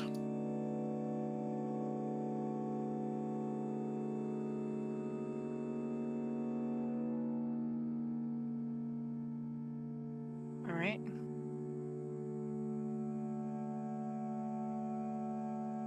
Sure was. Right. I think you have bolt cutters with you, right? I do, in fact. Also remember that I had a crowbar, which is probably would have helped. Fair enough, yeah. Yeah, no, we have bolt cutters with him. Which he will grab them. I imagine they're probably on the side of his pack. Like, yeah, one side bolt cutter, other side crowbar, and mining pick, and oh yeah, yes, it's on either side of the backpack, and he'll take out the bolt cutters, hand them over with the handle towards you. And grab one of the handles. All right, let's see if we can get these two, and he like points at two of the bars. Let's see if we can get those done first. One sort of nods in agreement as he grips the other handle with two hands, ready to cut.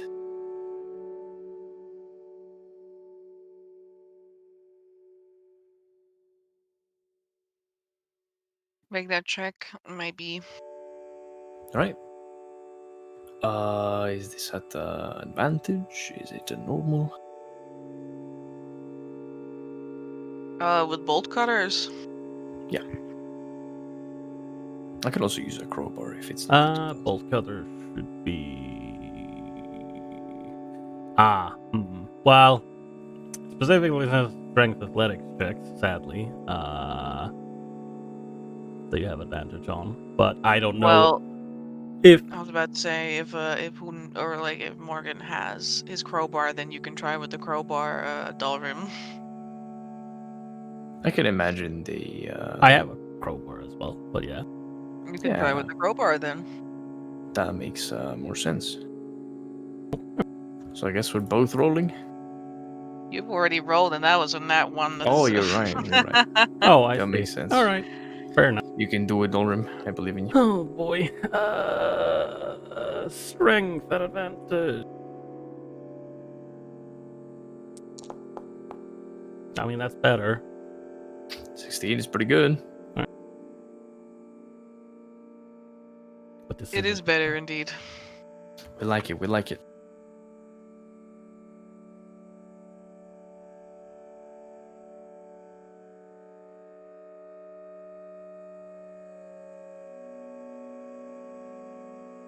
The two of you begin to pry away at these, at the bars of the wagon, hoping to bend them enough so that she can wiggle free. I mean, to some degree, they begin to give, but there is not enough. There's not enough give for her to like get out on her own strength. Can we help her get out? If someone else pulls her out, then yeah. Right. Well, as Hund is leveraging these bars with Dolmir, he is going to shout out for Carmichael, who is not the small-sized creature, neither the cancrenous old man, to Joins her. exactly to come in and pull this woman out. Though I do know that Ryan right now is. Carmichael's just like, oh man, I really wanted to shoot something. Whoa! Not this woman, please. Puts his gun away. Not yet. Not yet. He just walks over, and I think he would probably do that. I mean, if asked, then we'll just say that he will pull her out. Nice. We managed somehow. Somehow. The woman is yeah, she like curls in on herself the moment she is freed, like rubbing away at her wrists and her ankles, trying to like almost like also like trying to like dust away the blood, but it only like smears it out further. So she like rubs away at her nose. I'm gonna lean down and produce a water skin, and take her wrist into my gauntleted hand. And as he looks down, he says, "May I?"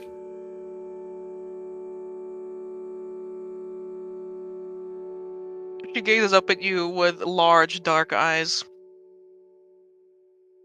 And after a few moments of hesitation, where she almost like attempts to see into you or something, I don't know, she might be studying you in a way, she finally nods and relents.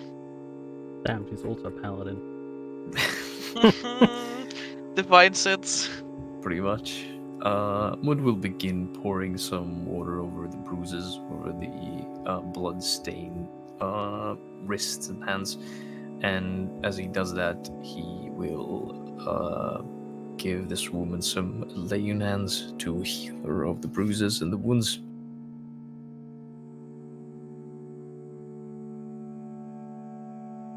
Almost immediately, like a healthier pallor begins to return to her cheeks, and you can see that the dark bruise staining her lip and her eye discolors away from purple and into a more yellowish tone.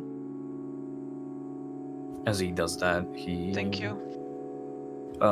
without really looking at her eyes, but more around what he's trying to clean, he says, "Tell me, what is your name?" My name is Ishwin. "Well, Ishun, why were you in a cage?"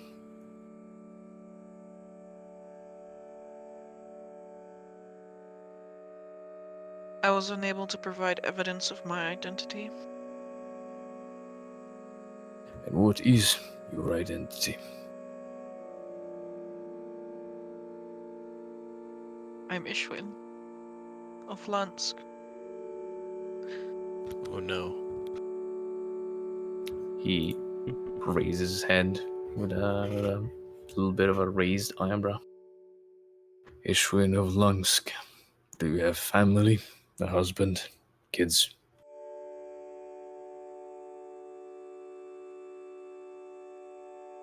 After a few moments, she shakes her head. "Any other relative left alive?"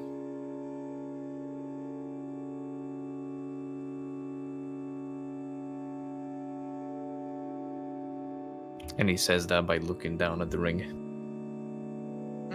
He's still holding on to it. Mm-hmm. She nods. Back in Lansk.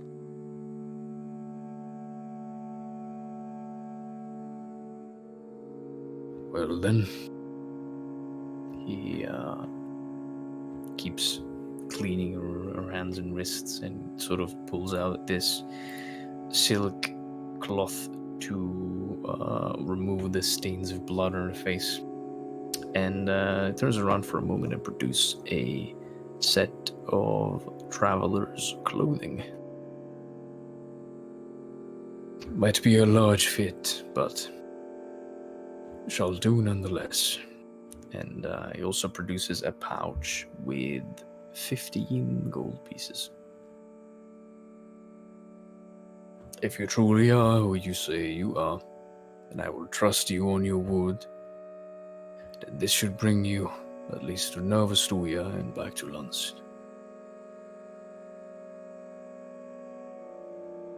Who are you? He stands up, sort of dusting off the cloak. Her big eyes like sort of flit between all of you, just like kind of taking in the weird ragtag bunch that you guys are forming. I and Morgen Hund, and we are blades and shield of Ostoya and our entire country. You might hear the name of our deeds soon, if we are to be fruitful and return.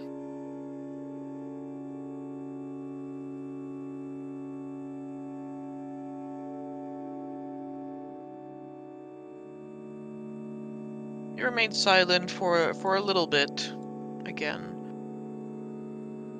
and then she nods her head quite There's quite a jostle as she like nods her head up and down.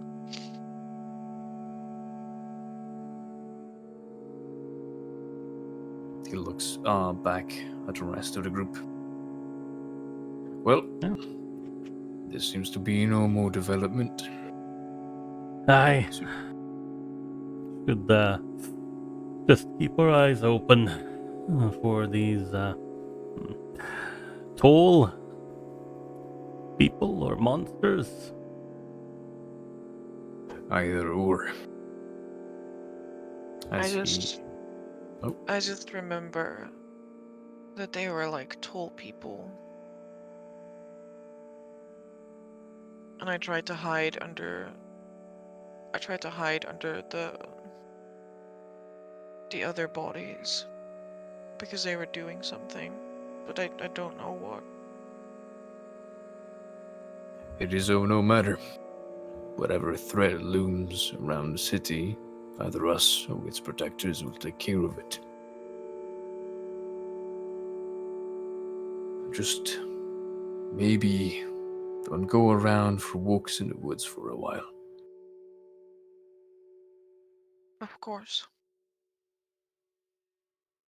And as he says that and nods, he turns around to the group and says, well, it's time to march onwards. Let us not idle too much. And he goes back to his horse and climbs up onto it again, mounts it once again. And he turns around to the half-elven woman one last time and says, I bid you good fortune, that you might return to your family at once. Next time, try not to get in trouble with the law.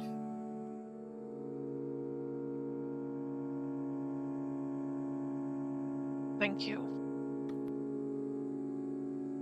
And with that, he turns around and begins patting his horse and kind of telling it to move. Amber, scanning this environment, is this the product of like some destructive kind of like magic? Like, did someone, I don't know, conjure a rock and then like just smash into the rock and unconjure the rock, like that kind of thing? Or was it like more like a graviturgy kind of explosion, or was it? Yeah, I'd like to make our Arkhona check. Yeah, sure, go ahead.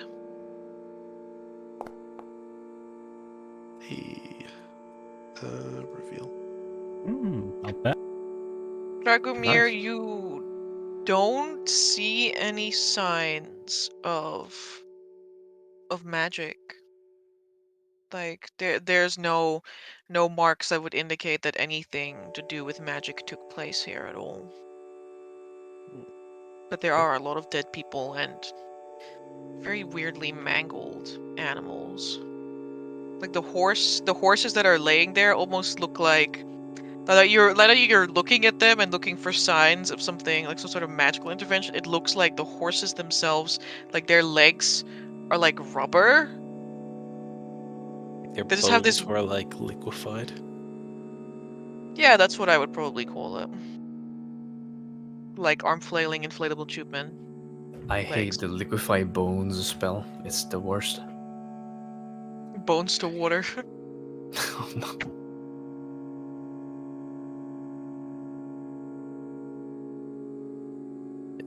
Okay. Well, in that case, I guess we'll head on. Yeah, unless anyone wants to do anything else. I believe. I think I'm back. Welcome back, Ryan. Ah! My spell Live. took a nosedive. Welcome back. If you missed something, you missed. We learned that this woman is a half elf. She comes from Lunsk, and we kind of gave her enough stuff to get back to the place. And now, White has searched for any signs of magic, and apparently the bones of the horse's legs look like they were liquefied, or at least their legs look like they're made out of rubber, which is Whoa. pretty concerning. It's very Yes. concerning. Oh. Yeah. I think the only other thing I can think of is just have a look around for any tracks, I suppose. By the way, I don't know if 15 gold is actually enough to go back to Lunsk. If it's not, I would have probably given her enough to afford the travel and some food. It would be fun if you're not looking for like the most. If you're looking to get on like a hitch a ride on the back of like a merchant's caravan, you might be able to get there. Okay. Okay. What were you looking for, Dalrim? I suppose tracks, if these so-called tall people or tall creatures were. Yeah, you may roll me a survival check. Yep.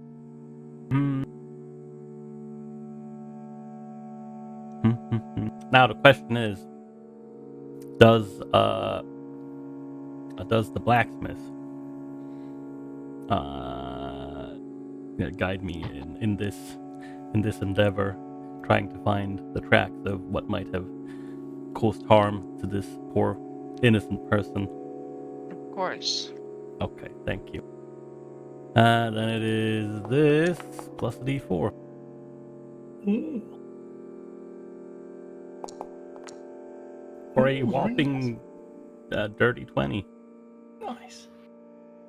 You can tell that the tracks lead off, and like they're in the area for a little while, especially around the horses and some of the corpses that are strewn about here. And then they lead off into the woods in like vaguely the direction of the city. Oh, towards the city? Almost like not a direct following, like parallel with the road, but more like a diagonal towards the city. Okay. Cutting through the woods. And roughly how far away from the actual city gates were we? Roughly. You're only a couple minutes of like riding your horses. Oh, okay. So you can't exactly see the city itself right now. Maybe like the faintest flicker of lights in the distance, but okay. Looking around and like, yeah. Well, seems to me, whoever or whatever they were, they headed off in that direction. Points towards the woods. I don't know if they're going towards the city or, well, they're just gonna go into the woods. Last, I would say, if you keep a quick pace and stick to the road, you should be fine getting to the gates. Just, steer clear of the woods. you're like clutching the oversized clothing to her chest with one hand and nods as she like tries to regain her footing to get going.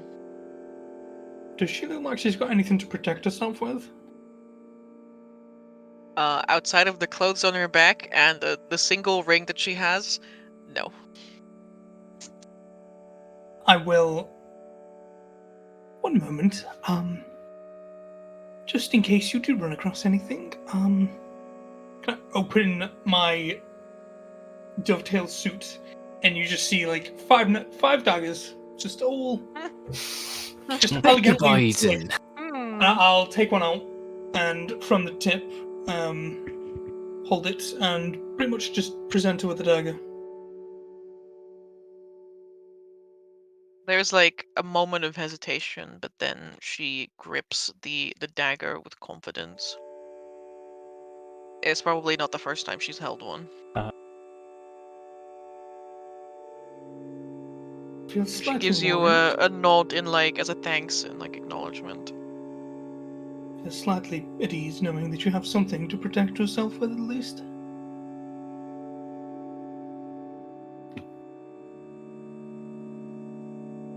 Should we cross? Should she like shakes her head, almost, and like rubs away at her brow for a moment. Should we cross paths again, sometime? Be it here or elsewhere. Perhaps I can return the favor in helping you out with something. For your notes. This girl Ostoya. Ostoyan. Yeah, that's a good question, actually. What? This girl look Ostoyan. No, she said she's from Lunsk. She's from Lux, she's half elvish, in a way. Ramsk is in Ostoya, though. Mhm. Yeah. I mean, it is a little bit. How do I? Hard. Yeah, it's a little bit hard, I want to say. Ostoyan features are typically darker, so dark eyes, dark hair. But we are not far enough in the Darkfall that people have actually begun to take on like a paler complexion. Like, it's only been like a year. And so some people are beginning to pale slightly from a lack of sunlight, but she still has a quite healthy pallor. Amber, Complexion. is her story is it an excellent story? Yeah, she has very good Ostoya. Oh, okay, that's good. I hope she sounds like a native speaker. Are you doing like an immigration check? Yeah, he's doing an immigration check. This like- is out of character. Sorry, you have to be this good. I'm sorry, to do you have enter your Sweden. passport? No, that's why I was arrested. Yeah. Damn. Her outfit, are there any like tears or anything in it? As well as, is she dirty at all? Her garb was definitely torn. Yes. And is she like dirty at all, or just? She is like except for her hands and wrists, which Morgan has already cleaned up a bit. Her face has a couple streaks of dirt and mud, blood. Yeah. Mudblood? Mud blood. Well, But she does have the extra outfit that Morgan provided for her, like a new set of clothing. yeah, I suppose we can help you out just a little bit more, spruce you up. I will bop her on the nose and cast prestidigitation, clean her all up. She immediately like flinches away from you, bopping her in the nose. Bless. And now to do something with that outfit, and I will cast mending on the outfit. Fix up all the raggedy parts. Amazing. I'm There not. you go. I'm not sure if I enjoyed that feeling. What, the boop or the clothes repairing? Which one? That was strange. This mage is out of control. I apologize for my companion's boldness. Aye, you don't usually see a lot of people randomly casting magic on other people. Oh, I assure you he means well. I cast it on myself. How do you think I look so pristine all the time? Aye, but I mean, that's look on at my yourself. outfit. How much gold did you pay for that outfit? Look! I appraise your outfit. How much did you pay? Stop it! Don't Listen, fucking dick listen. measure your outfit. Listen, didn't even pay for this outfit. This Gotcha. outfit has been pilfered. Yeah, but how much I was it spent worth? almost 100 gold on clothing. I didn't spend anything, thankfully, but I am just a stylish-looking showman. I am the worth myself. I am all the value that I need. I am the value that fills my clothing out. Yeah. Anyway, Ishwin, she gives you guys like all a like an A look. acknowledging nod, you know, and a look as well.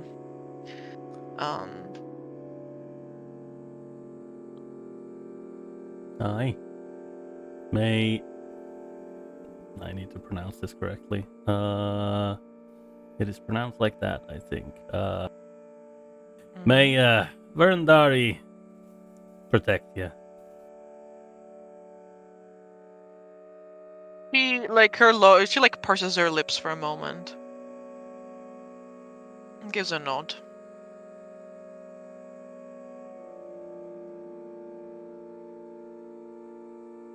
Remember, Ishwin, the Volatant, if you need anything.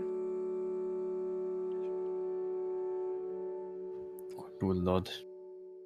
We shall remember that name then. She turns and begins to trudge down the path towards the faint lights in the distance. Girl! I will call out to her. Woman! A woman! He pauses and then slowly turns in your direction. She'll throw a loaf of bread at her. No, I need to You're know. growing on me. Underarm or Must overarm? eat. Must eat on your shoulder instead. Let that tide your hunger. It's too busy and far too expensive in town right now. He only barely manages to catch it, like the bread like flies into her. It's Almost good knocks bread, her by off the way. balance. It's like the noble bread I brought Yeah. with me on this day. Damn. It's the like low whole carb, Wow, guys, high grain. I This is can't whole believe- grain, guys. I can't believe one of the 100 expensive items that Dragomir's purchase is actually coming in handy. You can remove one loaf of bread from you as she can't Whole choose the grain, bread. double zero flour. I just want Expensive bread There we go, made loaf of over bread. at the bone grinder mill over yonder my there. God. Actually, it's called the Half Moon Mill. Over Okay, I've yonder. taken off one loaf of bread. That's like a full loaf, guys. That's not like, oh yes, I would like a little bit of a slice of toast. We're in not the talking morning." about No, like that's the thin that's- French loaf. We're talking No, about like Right. a it's not a big bad. loaf. If It's like you- a loaf. It's bigger than your fucking keyboard, probably. Mm. If you feel called out or inclined, when I say, would you like to make a history check? You may make a history check. About As what? Ishwin, you may just make a Sure. history check. Okay. I'm a noble. I I'm do not- history. I do history. I mean, I'm not a noble. I don't. Should You're I around. roll? I do history, but mostly about firearms. So It you know. doesn't. It's not to do. You don't have to be a noble to know this history. I hear things. I Decent. have good history. I'll do a roll. Why not? Oh, look at that guy. Jesus Holy Christ. shit! What, you do history, alright, my guy. I mean, I know that How high is Carmichael your would know int? this. Ooh. Carmichael would know this. Morgan, you're also familiar with it. So is Dragomir, though Dragomir would probably regard this with disdain. Volatant is not a last name. The Volatant is actually one of the two warring gangs in the city right now. Oh, I Oh, okay. I just give them a Not my slight smile. problem. I don't live in the city. Exactly. Let them all And they are fucking kill commoner each other peasants as far anyway. as Yeah, I'm concerned. die. If they get rid of each other, Good riddance. Yeah, more land for me to just absorb. But first I need to deal with my fucking upstart of a son. Yes. All right. By A the way, lot I of fleshed you. out my entire family tree. I hope you guys know that. That's great. I hope to see that next time we play, you present to me a beautiful like ancestry.com Oh, like yeah, yeah. tree Yep. with like It has little to be hand-drawn. pictures Yep. with pictures of each family member as well, like in the tree. 100. I have But until that 4 time, generations right now. Oh my my family tree. goodness. It's in my journal if you want to see it, Amber. I will check it in a moment. Until that time, you guys can you may mount your horses and continue on your way. Yeah, gotta get back on those, put the bridle back in. I don't know why I have a spare one, but I'll not talk Fine. about that. You don't have to put the bridle back in; it's on the horse. Like it's, Well, I do have you a don't- spare bridle for yeah, some but reason, but okay, well you can keep that for like another occasion. Another But like horse. your horse doesn't Yeah, need. it's it's when we get we've descended a bit further into where we're going, and we need to put the bridle on either our mascot or on the old crazy drugged up man. yeah, Of you course. are right. Why would you put it on me when you can put it on those fucking rhino things that like the dwarves use? You're right. You also have a point. I make a very good point. I mean, we have a dog as well. Of course. And Alright. I guess we move forward, Yep. keeping eyes open that we don't get ambushed by Slenderman. Want to get jumped by Slenderman? That's kind of scary. Yeah. Slender men? Question mark. But No, what thank about you. slender women? I think And the I'm slender fine children. Yeah, Slender people. slender people. All right. The forests of Ostoya are largely pine forests. Some of them are a soft emerald color. They have these like almost like flaring out like skirts at the bottom, where they offer shelter to smaller animals and mushrooms. Some of them are speckled with cones, dropping them every now and again, leaving a soft crunch upon the forest floor. But this place is dark, and the whispers of wind through the needles and the smell of sap is unmistakable. It doesn't take long, though, before you arrive at a relatively small camp. Several tents set up in a hasty fashion, a little bit off the roadside, near what I can only describe as a very large tear in the ground, which has been like partially barricaded off with I forgot what the word is for the thing. Palisade. Yeah, like palisades, but also the spiky boy thingies. Damn. Yes. I wish the word would come to me, but maybe it will Spiky sometime. boys someday. in what manner? Like it's like Fortifications, yeah, it's like a palisade, like with the pointed things, but Hmm. instead they are pointed like forward, so if Outwards, something yeah. like something runs into it. I mean, just It does not matter. barricade, really. Yeah, like there's barricades Those, set yeah. up there. No. There are a couple of guards who greet you as you enter the camp, that will be willing to take your horses off of you.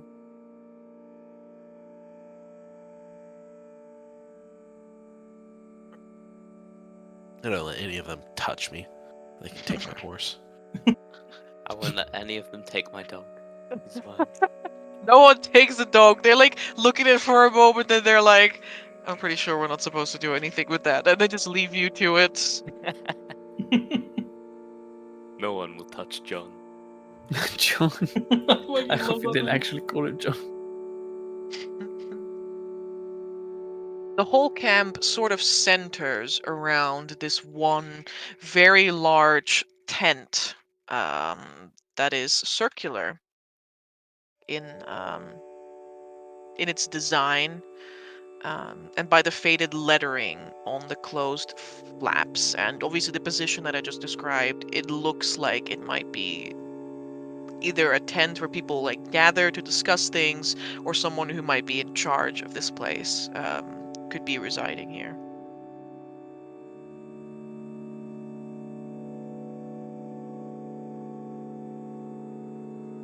All right. Well, I believe that once horse dismounted and left to the stalls, we will make our way to the large tent.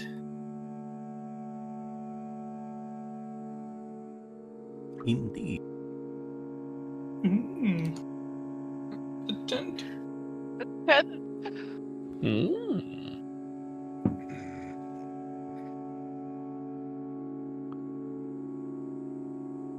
Pushing your way into through the flap into the tent, you are immediately met with what I can only describe to those of you known to the battle and to war already as a commander's tent, which has some makeshift sleeping areas on one side of it, but it is dominated by a table that has been constructed seemingly on the spot. Like there's just a slab of wood that has been placed upon 4 poles, and strewn across it are a bunch of maps and notes, drinks, candles, the whole shebang. And gathered here are several individuals clad either in armor or in robes. But there is one that stands at the center of it all, one that exists in sharp contrast to everyone, even the ones that are similarly dressed to her. And that is a woman. Where's your image? There you are. It is a woman in very fine robes of this orangey color that drape around her. And over the top of these robes, it is almost like she's fashioned a sort of like, I want to say like an officer's outfit, like just sits right over the top, stopping at the waist. At her side, she holds a wooden staff with a hook that is slightly reminiscent of a crow's head. And across her face, she wears a white mask, which is framed by brown, wavy hair.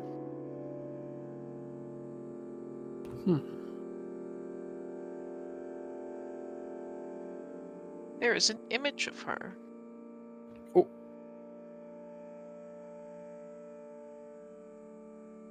As you all stumble into the tent. art. As you all stumble into the tent, her gaze turns upon you. And she is known to at least some of you because she is, in fact, I would say, a form of royalty. A form of royalty from Ravo. Ostoyan royalty? Yeah. Right. We could Was call that- it that, like you mean royalty, aristocracy, royalty, right? The lady, Wow. Talisian. Damn, I see. nice. Spider hair. What do you mean by that? Look at it. She's got a bowl on her head. It does look a little spidery. It's like a spider web. I like the staff though. Oh. She also has yeah, I was about to say her staff reminds me of the black staff from Waterdeep Dragonized. funny mention. Here, a little insert. Might You have we... arrived. She states. At first glance, do we recognize this woman in any fashion? We know that she's an ability, but Is she some sort of figure that is well known? You may make a.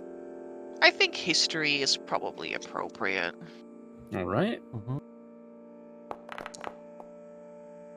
That's an 11.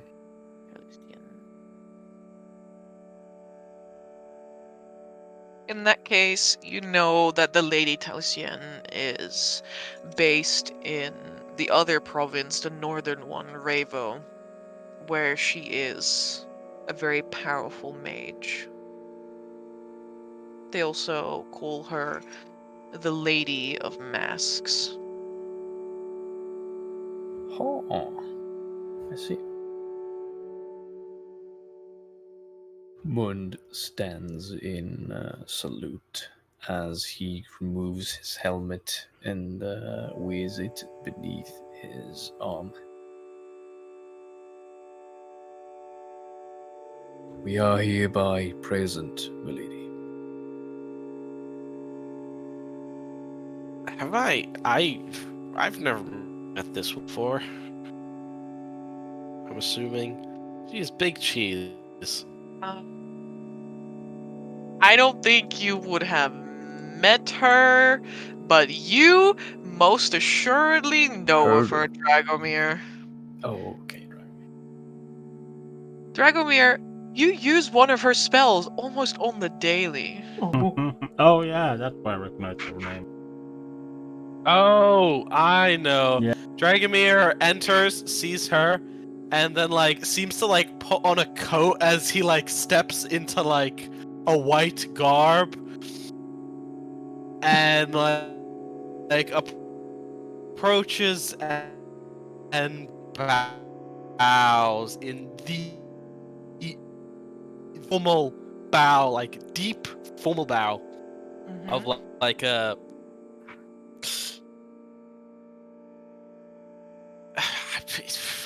Is your Majesty the right thing to say here? Your Highness. No, I- she is definitely. She's like. I want to She call. ain't I your don't want to say she's Majesty. royalty. She is. She is very. She's very powerful in the spheres of like mages, which is a very big thing in Revo. But Your like, it would definitely not be a. Arkonocracy. Yeah, it's not a magocracy at this point in time. Nice.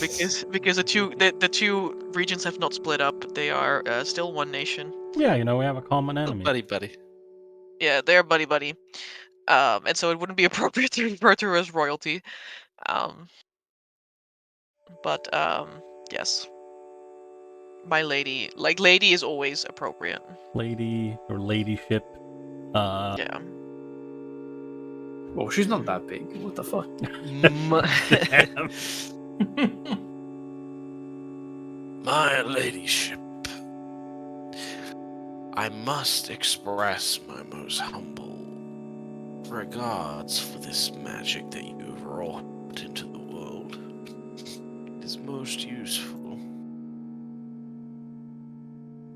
Wait, could you And repeat we are that for most me, please? honored by your presence. Oh, oh fuck, what do I say? My ladyship, it is I must express my humble thanks for your efforts in like rotting this magic into the world. I find it truly a necessity in these times. Her expression Something is along those yeah. lines. Her And then I obviously use the spell as I step forward, stepping into like the finer a tier. I didn't even wear this with the Marcus. That was my like Her comfy fine. This is fine. her expression is unchanging as she observes you, but she gives you a slight nod.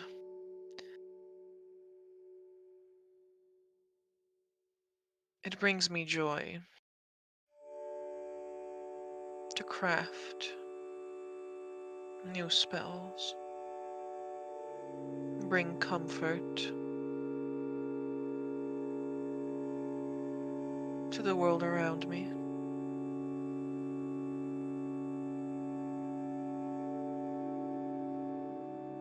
But you are not here today to show me my spells. You have a greater purpose.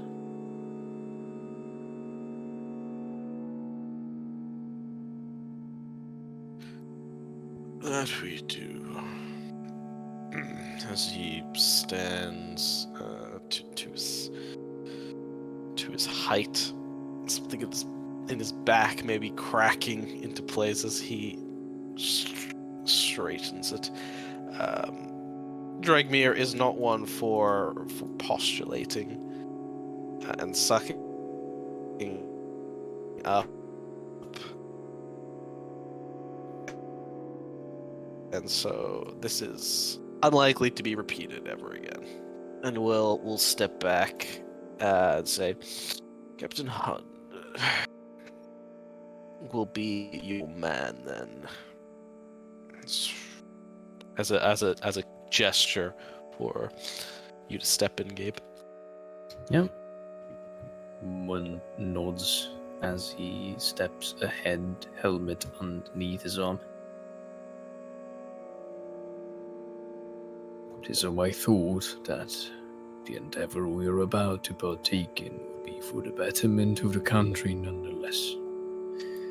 Now, I've gathered here these fellow skilled, and he turns around, in many crafts and arts to accompany me in this expedition.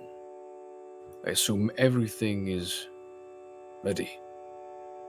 And he turns around to the Lady of Masks. Your reputation precedes you, Captain Hund. Yes, all the preparations have been made, and we have strict orders to follow them. He nods. We are ready, if you are. Though I would implore you to leave at your earliest convenience.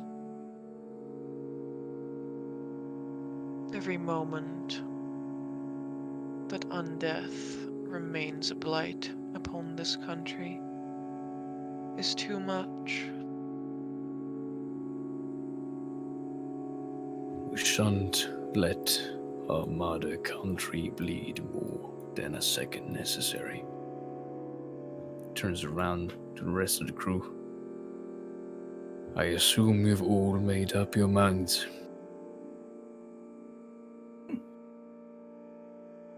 Pretty much, yes.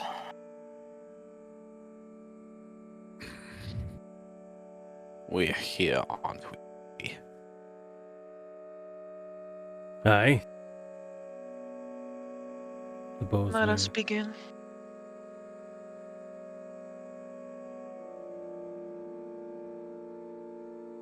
Right? The lady will stride out of the tent, the flaps parting for her. She leaves out of the other entryway that you did not come in through, towards the crevasse itself. If you follow her, it will be almost like two lines of people. Mages on one side, soldiers slash guards on the other, that you guys can walk through like the Red Sea, like do, do, do, do, do, do, do. Yeah, would like to. Who all give they all like give their nods of acknowledgement and respect towards you. As we're walking through, I take out the bitten banana. Oh no. I begin to finish eating the banana. Oh, These are the most stalwart defenses of Nova Ostoya. Eats banana with the peel. Are you eating the peel of No, this time we're properly peeling it. okay. Alright. Some more observant I people I would may like notice to that the use peel has a... thaumaturgy to make my eyes crackle with blue fire. Alright. You guys are going full Avengers walk and hyped. also the crunchy banana. Yeah. Yeah. I The banana. fly into my mouth. I would like to take this opportunity as we're walking to Dollar would ask, he's your ladyship, seeing as you're, well, quite a well-known mage, do you have any more practical information about, well, the strange things going on with magic in this area? You were not told much about it. The very ground we stand upon is laden with unstable magic, and there is nothing present here to stabilize it once more.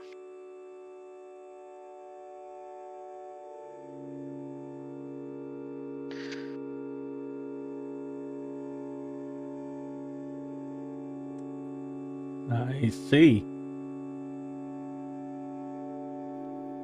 I don't suppose you've witnessed any of its effects? Out here, the effects are minimal. A crackle, unwarranted. A sudden gout of flame. None were injured. But those who have descended further down to try and clear the way for you have reported far more dangerous instances, a loss of gravity, sudden bouts of sickness, magical backlash, finding themselves unable to weave their spells the way they are used to.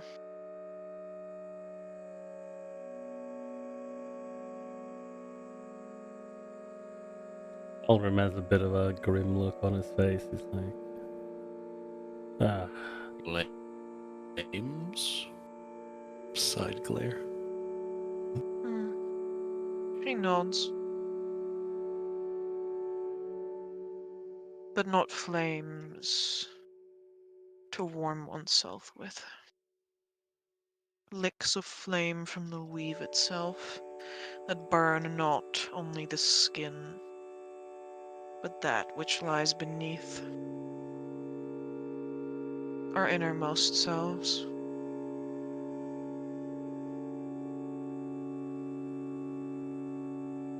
Oh, fine.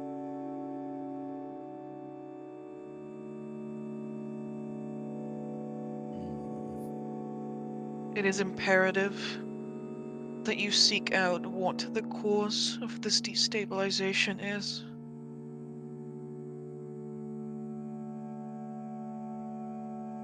Hund turns his head around. Actually, no, he keeps looking ahead. And says, "Do we have a target? Or is there a known source of this vile witchery?"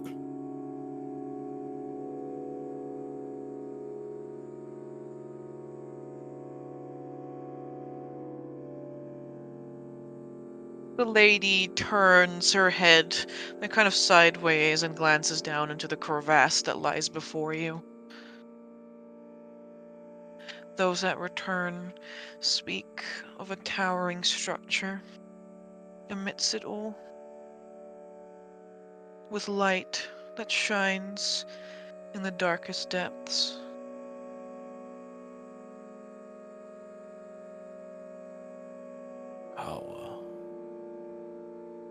How build a tower here? There must be some truth to it.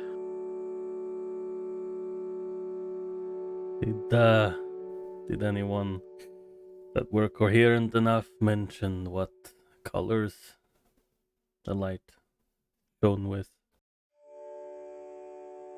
She shakes her head. No, well, I suppose we'll find out ourselves then. That we will. And we'll bring back the witness to tell the tale. If it is not what we are looking for, it is at least a beginning. If our research should walk in vain, then we will move from there. I am assuming communication from the outside is impossible once inside the mall. None have lasted long enough for us to establish contact. Truth be told, I cannot tell you. But should you find yourselves able, then I will try to make contact. One nods once. This shall make for a first attempt, then.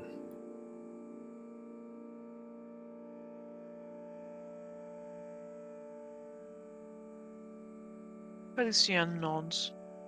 She plants her staff in the ground. You will not have long before they come again. The guards move from their position and clear away the barrier that stops anything that runs out of the crevasse from immediately getting to the camp. Fair enough.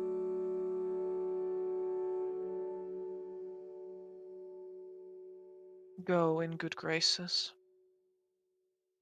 Ostoya thanks you for your service. One draws his enormous weapon with a hand and rests it on his shoulder. We shall be off then. And turns around to his companions. Onwards, for our land, for our country, and for a better future. And begins marching down. Yeah, a resounding aye is heard from Dalrim as he takes out his rifle and is ready. Sounds good to me then. And I pull out the dragon pistol and start to load it.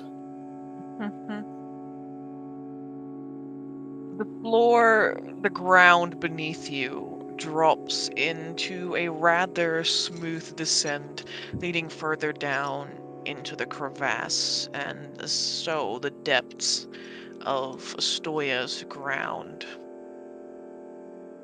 The air around you grows colder with each step, and the pressure settles over your subconscious with the knowledge of delving deeper below the surface. A few critters, insects, rat-like beings scurry from underfoot, slightly disturbed by your presence. And so you descend further and further until light turns to a washed out gray,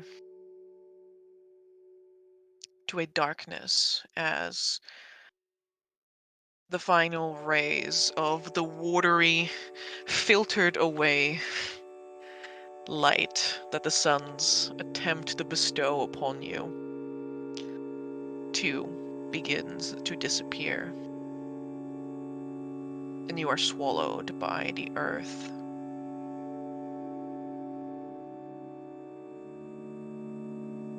A tremor resounds through the ground at this point.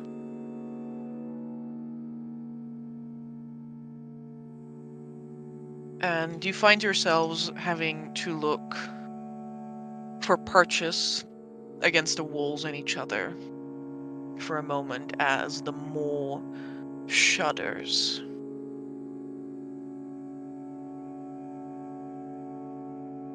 Rock crumbles, and sand filters down from above.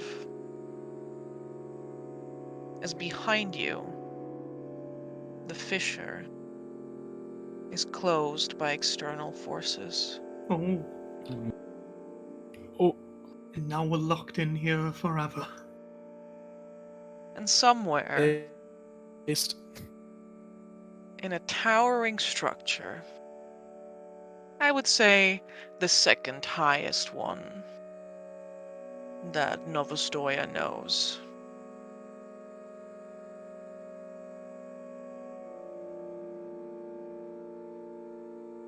The words, "I will be back, my love.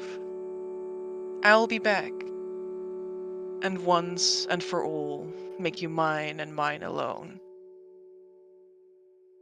slowly wash over in brown and then black as a letter burns in the fireplace of the Marquise of Ostoya. And that is where you'll end Burnt session your for letter. today. Oh my god, what a rude guy. He read your letter and burned it. Damn. He rude it. that is very rude. Yeah, I'm gonna have to kick his ass once I'm out of here. He also assured you that the fissure would remain open until your return, so. Yeah, you know. He sent you off to die. Pretty much. Of course he did. Well, we have the greatest wizard, so we can't die. You cannot possibly die. We'll just do like the people that went to the basement and leveled up 16 levels. We'll just wait until our wizard knows teleport and we'll get out of here. Just kill enough I undead to think get the only enough person that managed to get out was like what the traumatized cleric managed to get out at the end, and then like they got given the full 50 gold full at like 50. level 50 16. gold for 50 gold for clearing out rats. Clearing out some rats or something. Well, no, it was 20 gold or something, and they each got 5 GP each. That's 160 years from now, adventurers will be scrambling to get 2 gold pieces and a free place to stay, like Yeah, if they that's clear out true. rats in the basement, so. yeah, The economy truly is in shambles. it really is. Regardless, find out whether our delvers actually make it out of the city below, or even to the city below in the first place, next time. Yeah. Thank you for being here. Miss DM for hosting. Thank you for joining us tonight. And yeah, indeed. Thank you to the people who joined us and watched. It is always lovely to see you here. And I hope that you've enjoyed yourselves. I wish you a good evening and a good night. Yeah. And we will see you for Arkhona's account tomorrow. Tomorrow at Yep. 7 p.m. Indeed. Until The then. right question is,